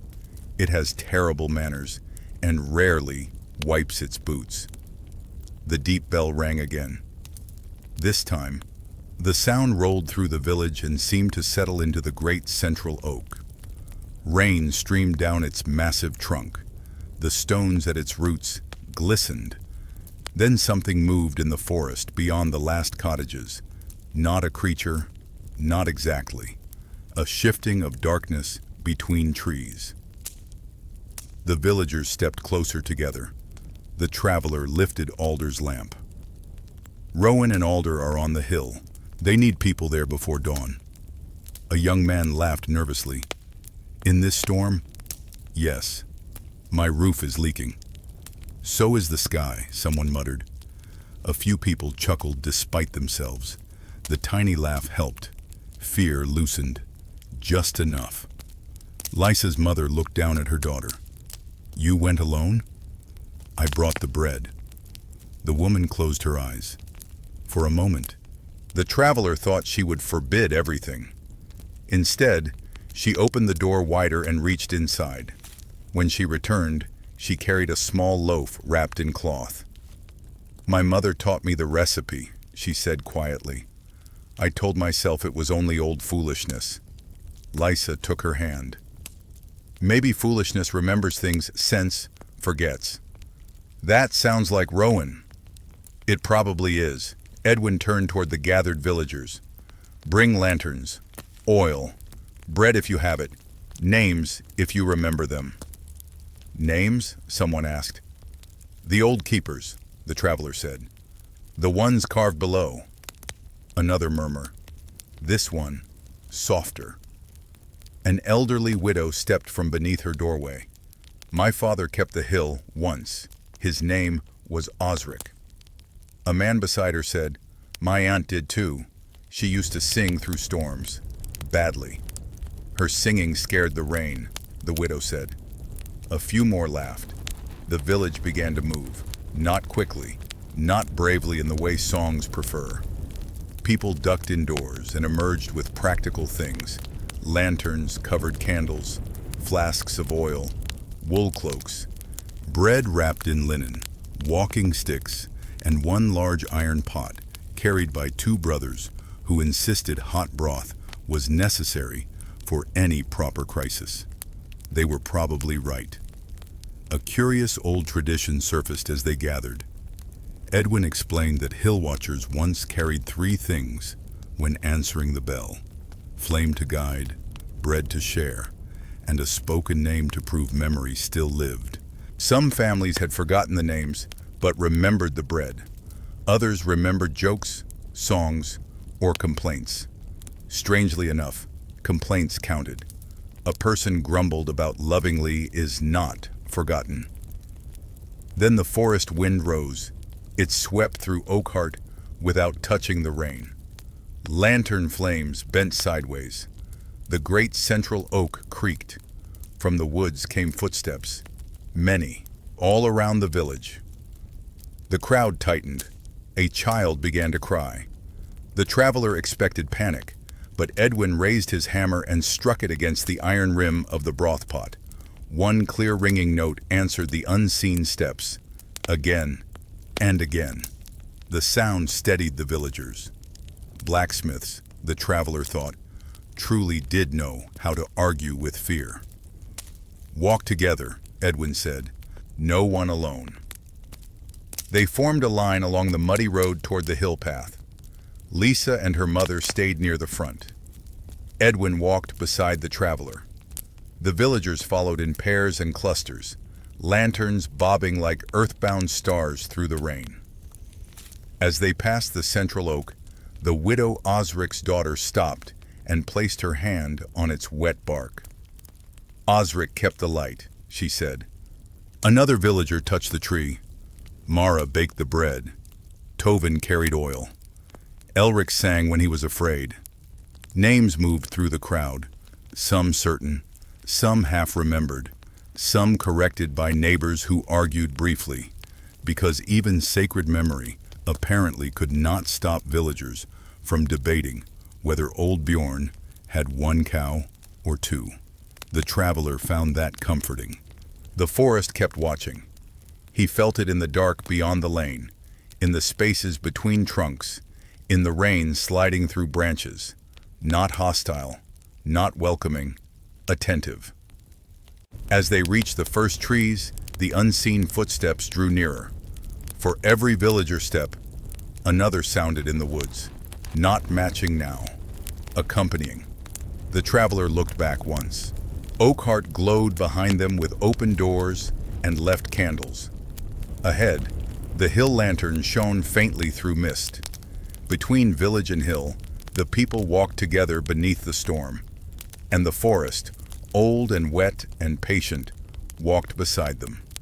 The road to Oakheart Hill had seemed narrow when only 3 people climbed it, with half the village upon it, carrying lanterns, bread, oil, blankets.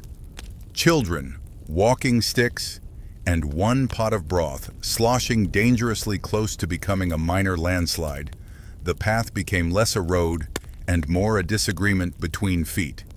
No one moved quickly. That was wise. Mud had grown ambitious.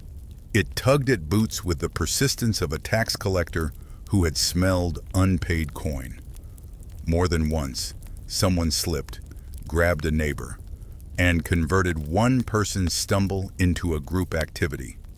Somehow, no one fell completely, though one farmer did briefly sit down with enough dignity to suggest he had intended to inspect the soil. The traveler walked near the front beside Edwin. Lisa and her mother followed close behind. The deep bell from the hill rang again, slower now, not warning, calling. Each note moved through the rain and settled inside the chest, where ordinary sounds rarely reached. The traveler felt it in his bones more than his ears. Around them, the forest remained full of footsteps. Sometimes they sounded close enough to belong to people just beyond the lantern light. Sometimes they drifted farther away, moving among trees, across roots, through wet leaves. No one saw who made them. No one asked. Perhaps that was courage, perhaps exhaustion. Often by midnight, the two became difficult to tell apart. A boy near the back whispered, "Are they ghosts?" His grandmother answered, "Mind your lantern." A practical woman. The traveler approved. At the shrine hollow, the villagers paused. The little bell there hung still beneath its slate roof. The offerings Lisa had placed remained beside the stones, darkened by rain, but undisturbed. For a long breath, no one moved.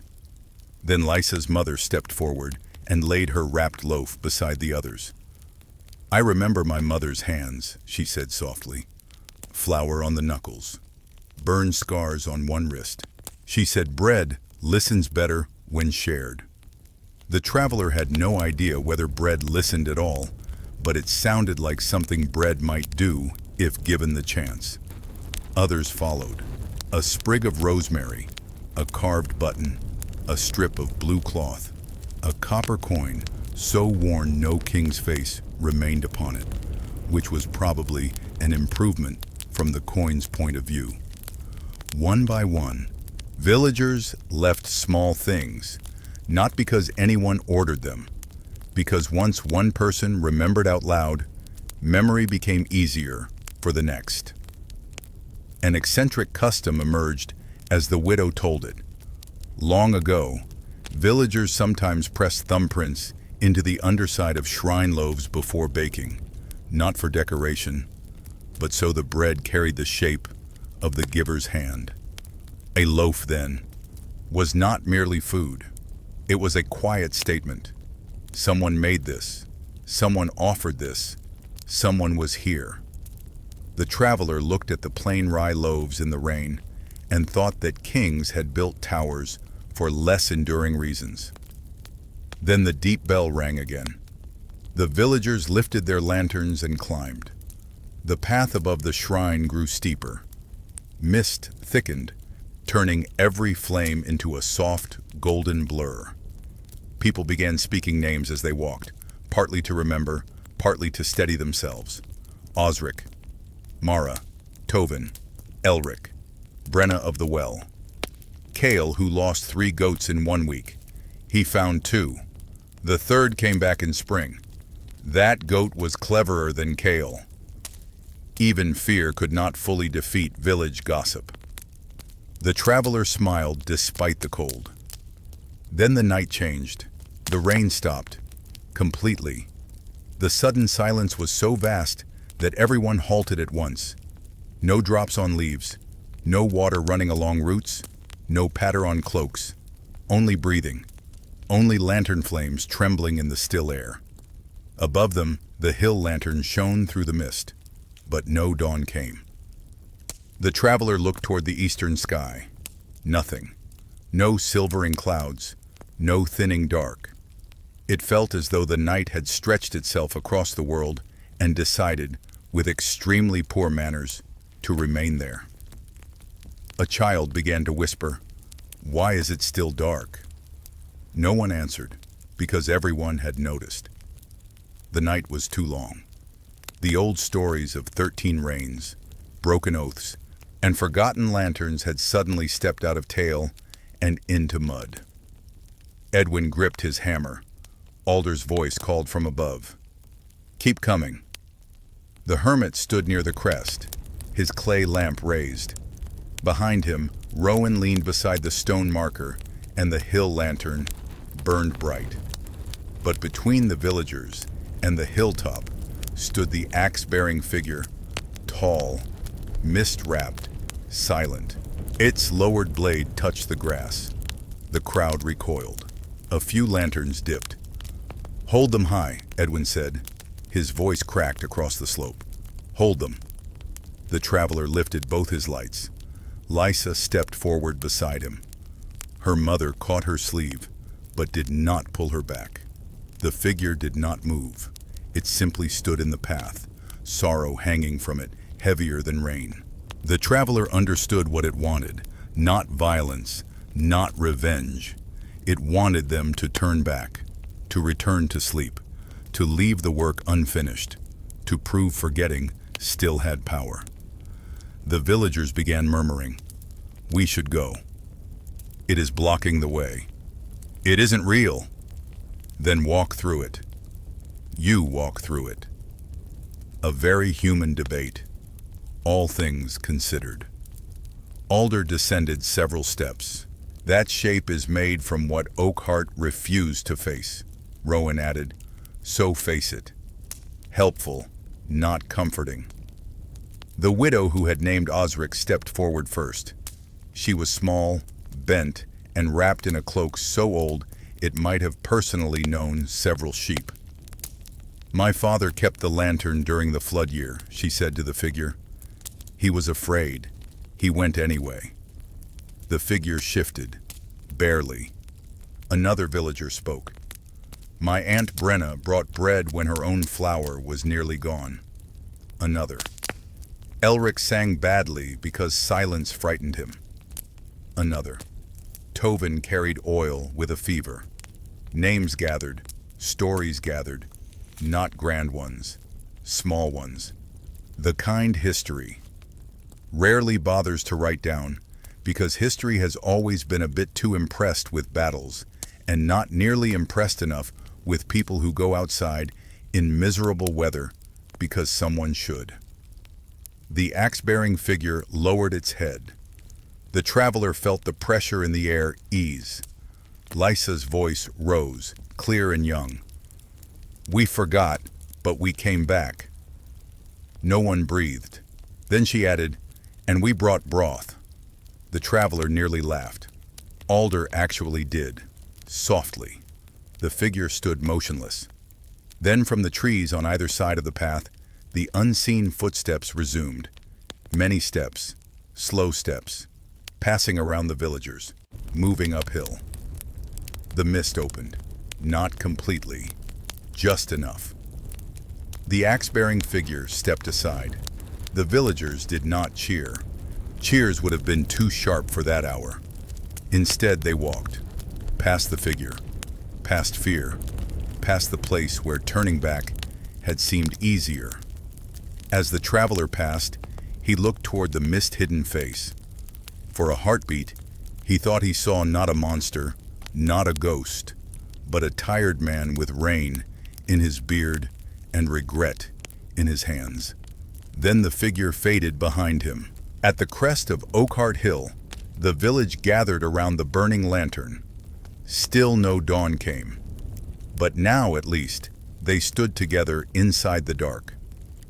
The villagers gathered around the hill lantern in a wide, uneven circle. No one arranged them. No one gave orders. They simply found places near one another, close enough for shoulders to brush, close enough for lantern light to overlap, close enough that fear had less room to sit down and get comfortable. The night remained dark, too dark. The eastern sky should have softened by now, but it stayed wrapped in deep blue-black cloud.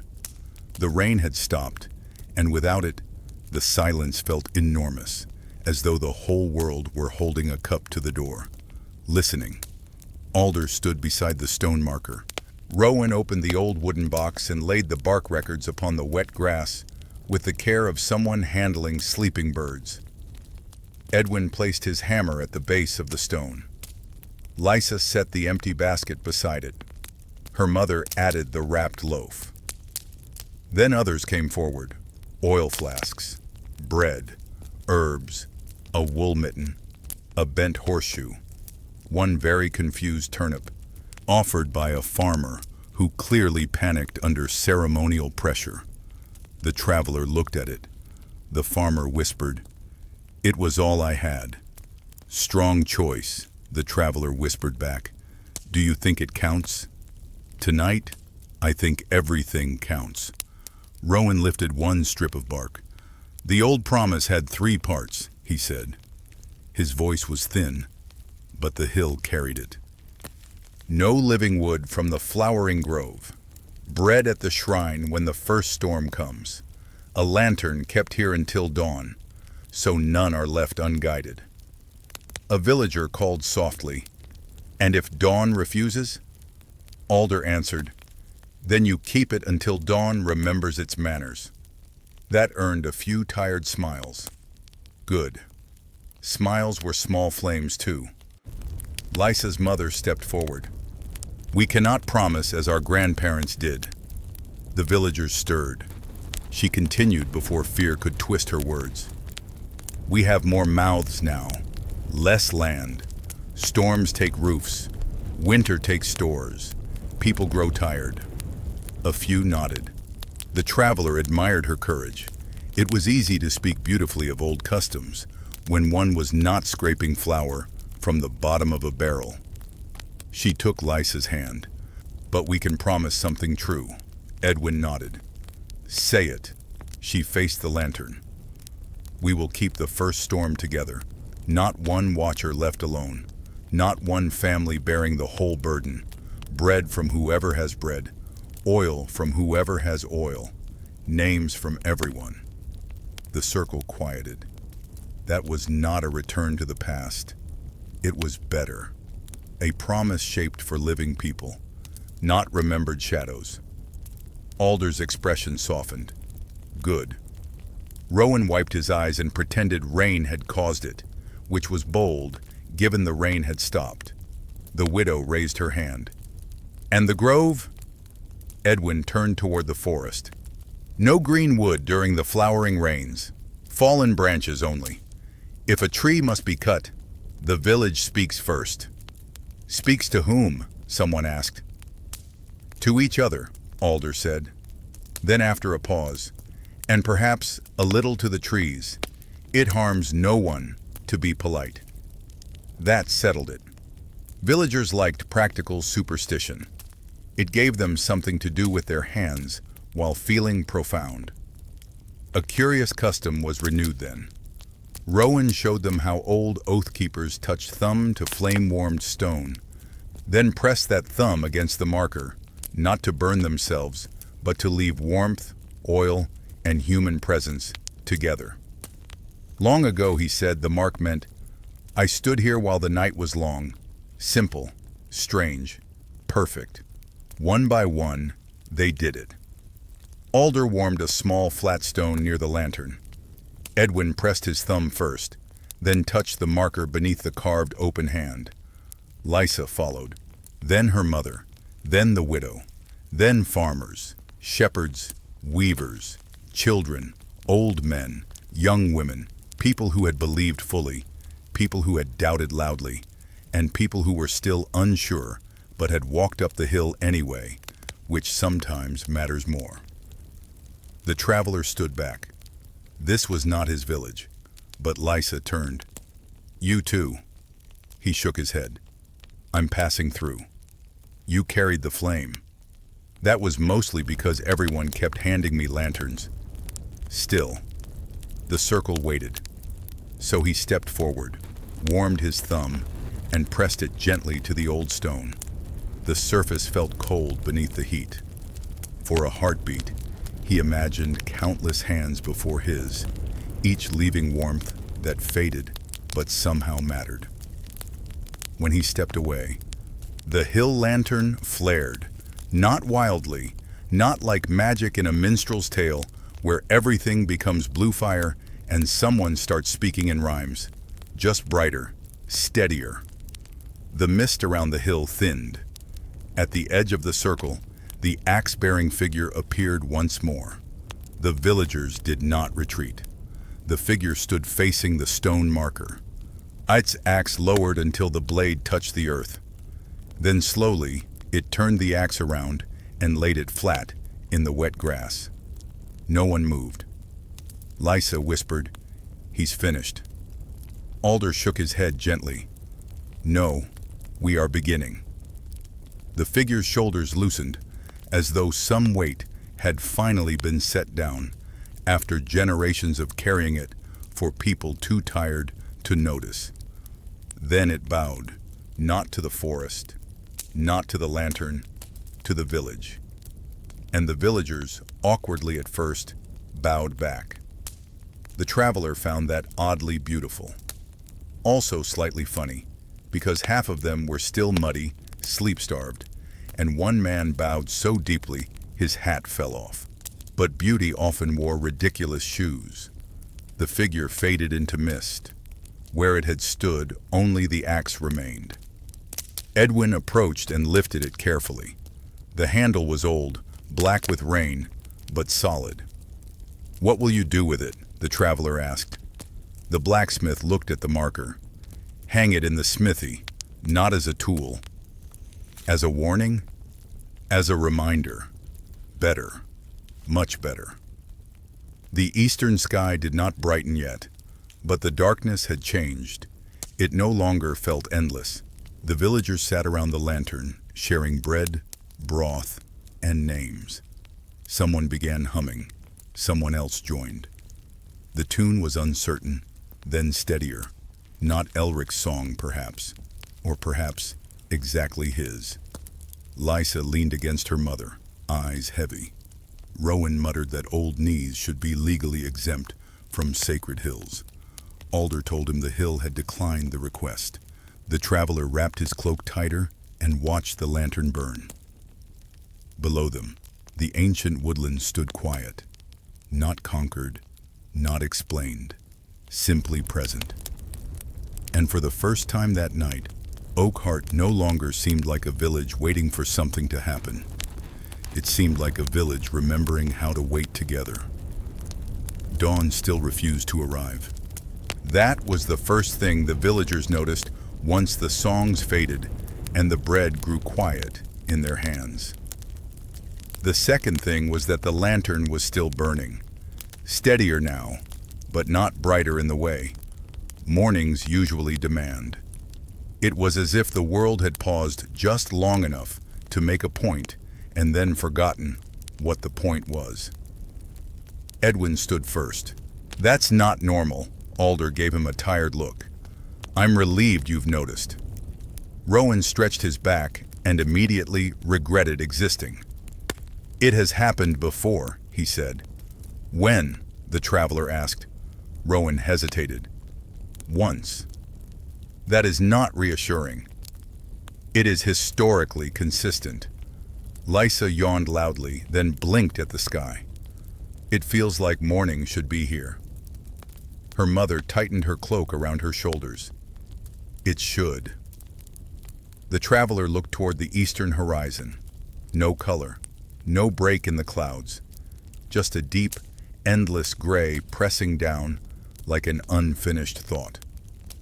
The forest below the hill was silent again, but it was not the same silence as before. Earlier, it had been waiting. Now it felt attentive, listening. The hill lantern flickered once, not from wind, from something else. Alder stepped closer to it. "The draft is gone," he said. "The chamber below is sealed. The oath is restored." "Then why isn't it morning?" someone asked. No one answered immediately, because the answer had begun forming in all of them already, and it was not comfortable. The traveler spoke quietly. "Maybe it isn't refusing." Lysa turned to him. "What else would it be doing?" "Waiting," Rowan gave a short laugh. "That's unhelpful." "It's honest," the traveler replied. Edwin studied the lantern flame. "It's as if the night itself is holding its breath." Alder nodded slowly. "Yes." That single agreement seemed to make the air colder. A new movement came from the edge of the hill. Not the axe-bearer, not footsteps in mist. Something smaller, subtle. The cloth strips in the trees below shifted again, though there was no wind. One by one, they lifted slightly, as if something beneath the forest canopy had exhaled upward. Lysa noticed first. "Look." The villagers turned. The cloths were rising, not flying, not tearing loose, just lifting, slowly. As if the forest were remembering how to speak in movement rather than sound. Rowan's face tightened. "That hasn't happened since—" He stopped himself. The traveler finished softly. "Since the oath was first broken." Rowan nodded once. The hill lantern brightened, not harshly, not dramatically, but enough that its glow spread farther than before, reaching into the mist and pulling shapes into half-visibility. And there, below the ridge, the traveler saw them. Not footsteps, not figures, roots, moving. The forest itself seemed to shift under the earth, as though something deep beneath Oakheart was adjusting its weight. The villagers stood up. Edwin lifted his hammer instinctively. "No," Alder said sharply. Not a fight, Rowan added. Lysa clutched her mother's hand. The traveler stepped forward. What is it doing? Alder answered carefully. Unbinding. The word did not help. Unbinding what? Someone demanded. Rowan looked toward the forest. The agreement is not only ours. The traveler frowned. That sounds like a sentence you should have explained earlier. Alder sighed. When the first oath was made, it was not only villagers who agreed. The forest did too. Silence. That landed heavier than thunder ever could. Lysa whispered, The forest agreed? In its own way, Alder said. Through silence, through balance, through taking only what was offered and returning what was given. Edwin slowly lowered his hammer. And now? Rowan's voice was quiet. Now it remembers we stopped speaking to it. The traveler felt something shift in his chest. Not fear, something older. A recognition. The forest was not angry, not cruel, just responding. The hill lantern flickered again, once, twice. The flame did not weaken, but the light around it changed. It no longer pushed darkness away. It began revealing it. Shapes emerged in the mist below the hill. Not monsters, not ghosts, patterns. Old paths swallowed by roots, broken boundaries. Fields that once extended farther than memory admitted. Streams that had been redirected, ignored, or forced into new beds.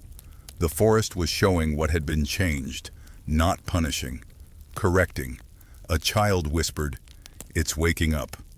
Rowan shook his head. No, it's remembering. The traveler watched the land shift in subtle ways, like breath returning after a long sleep. This is what happens, Alder said softly, when a place is no longer spoken to. Edwin looked at him. You're saying we broke something fundamental? Alder nodded. Yes. And the lantern? Is not a weapon, Rowan added. It is a conversation restarted. The hill lantern flared brighter. Below, the forest responded, not with violence, with presence. The traveler suddenly understood something uncomfortable. The axe-bearer had not been an enemy. It had been a memory given form so people would not ignore it. And now that memory had stepped aside, not defeated, acknowledged. The villagers stood in uneasy silence. Lysa's mother spoke first. So what happens now? Alder looked at the lantern. Now we listen. A pause. To what? Someone asked. The forest answered before anyone else could. A low sound moved through the trees. Not a voice, not an animal. Something older than both. A slow settling, like the land exhaling after holding tension for too long. The cloth strips, finally stilled. The roots stopped shifting. The hill lantern steadied into a calm, unwavering flame. Rowan let out a breath he seemed to have been holding for decades. Well, he said quietly, that could have gone worse. Edwin gave him a look. That is your assessment? It's my coping mechanism. The traveler almost laughed. Below them, Oakheart village began to show faint outlines as the horizon finally softened. A thin line of light appeared at last. Not sudden, not dramatic, just inevitable. Dawn had arrived late, but it had arrived, and as the first pale color touched the sky, the forest did not retreat. It simply stayed, present, alive, listening, and for the first time in a long time, heard in return. The first true light of dawn did not arrive like a dramatic entrance. It seeped in, slowly, almost apologetically, as if it were unsure whether anyone still wanted it. The horizon finally softened into pale gray, then faint silver, and at last, a thin wash of gold that slid across the soaked hills of Oakheart like a hand smoothing wrinkled cloth. The villagers did not speak at first. They simply watched, Because after a night like that, even sunrise feels like it might change its mind. The hill lantern still burned, but now it no longer fought the dark. It shared space with the morning. Alder stepped forward and touched the stone marker. "It's balanced again." Rowan let out a long breath. "Don't say that too confidently. The world dislikes tempting language." Edwin gave a small, tired grunt. "My back dislikes all language at this point." That earned a few soft laughs from the villagers. The kind of laughter that comes after fear, when it finally realizes it has somewhere else to go. Lysa stood between her mother and the traveler, eyes fixed on the forest below. It was quieter now, not empty, never empty, but settled. The cloth strips in the trees hung still, heavy with rain and morning light. The roots no longer shifted. The sense of watching remained, but it no longer pressed against the world.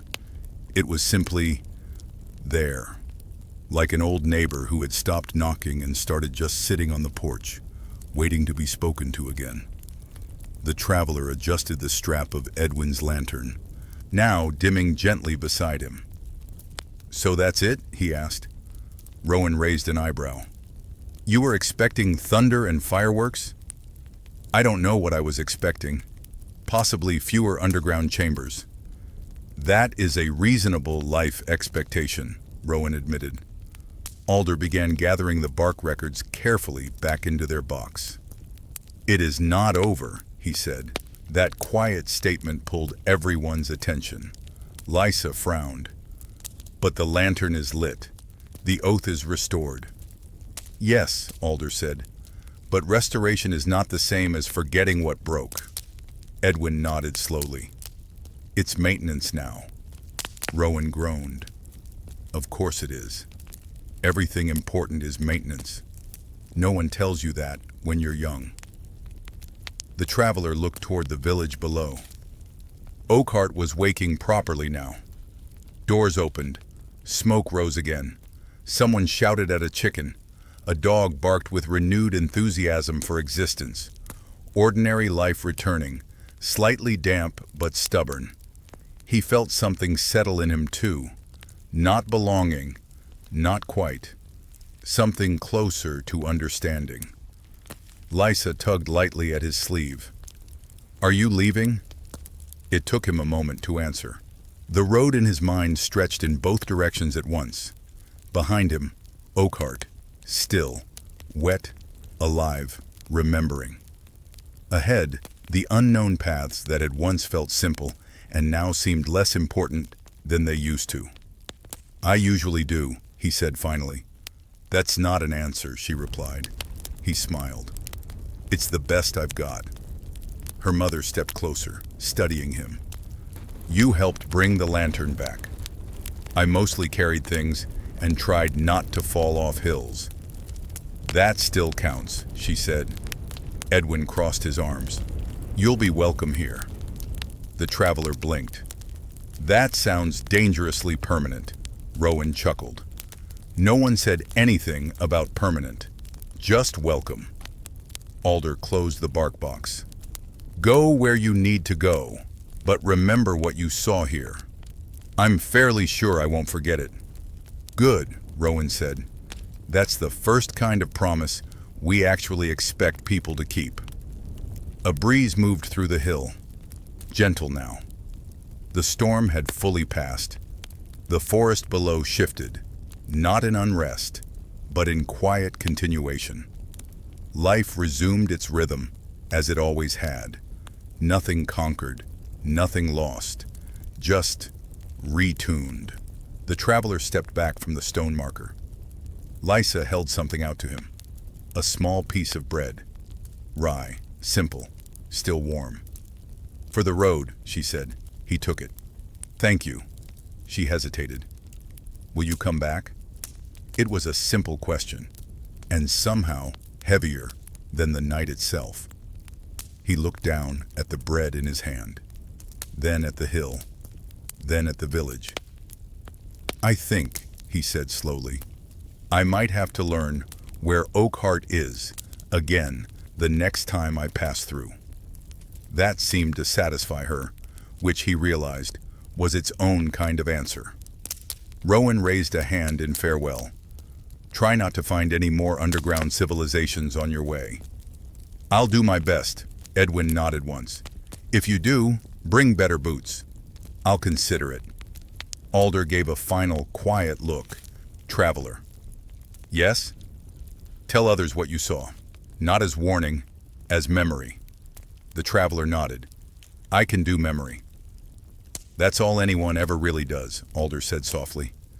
He turned toward the path down the hill. Oakheart below was fully awake now, its smoke rising into a clear morning sky. The forest stood behind it, no longer pressing, no longer pulling, just existing in shared space with the village that had finally remembered how to speak again.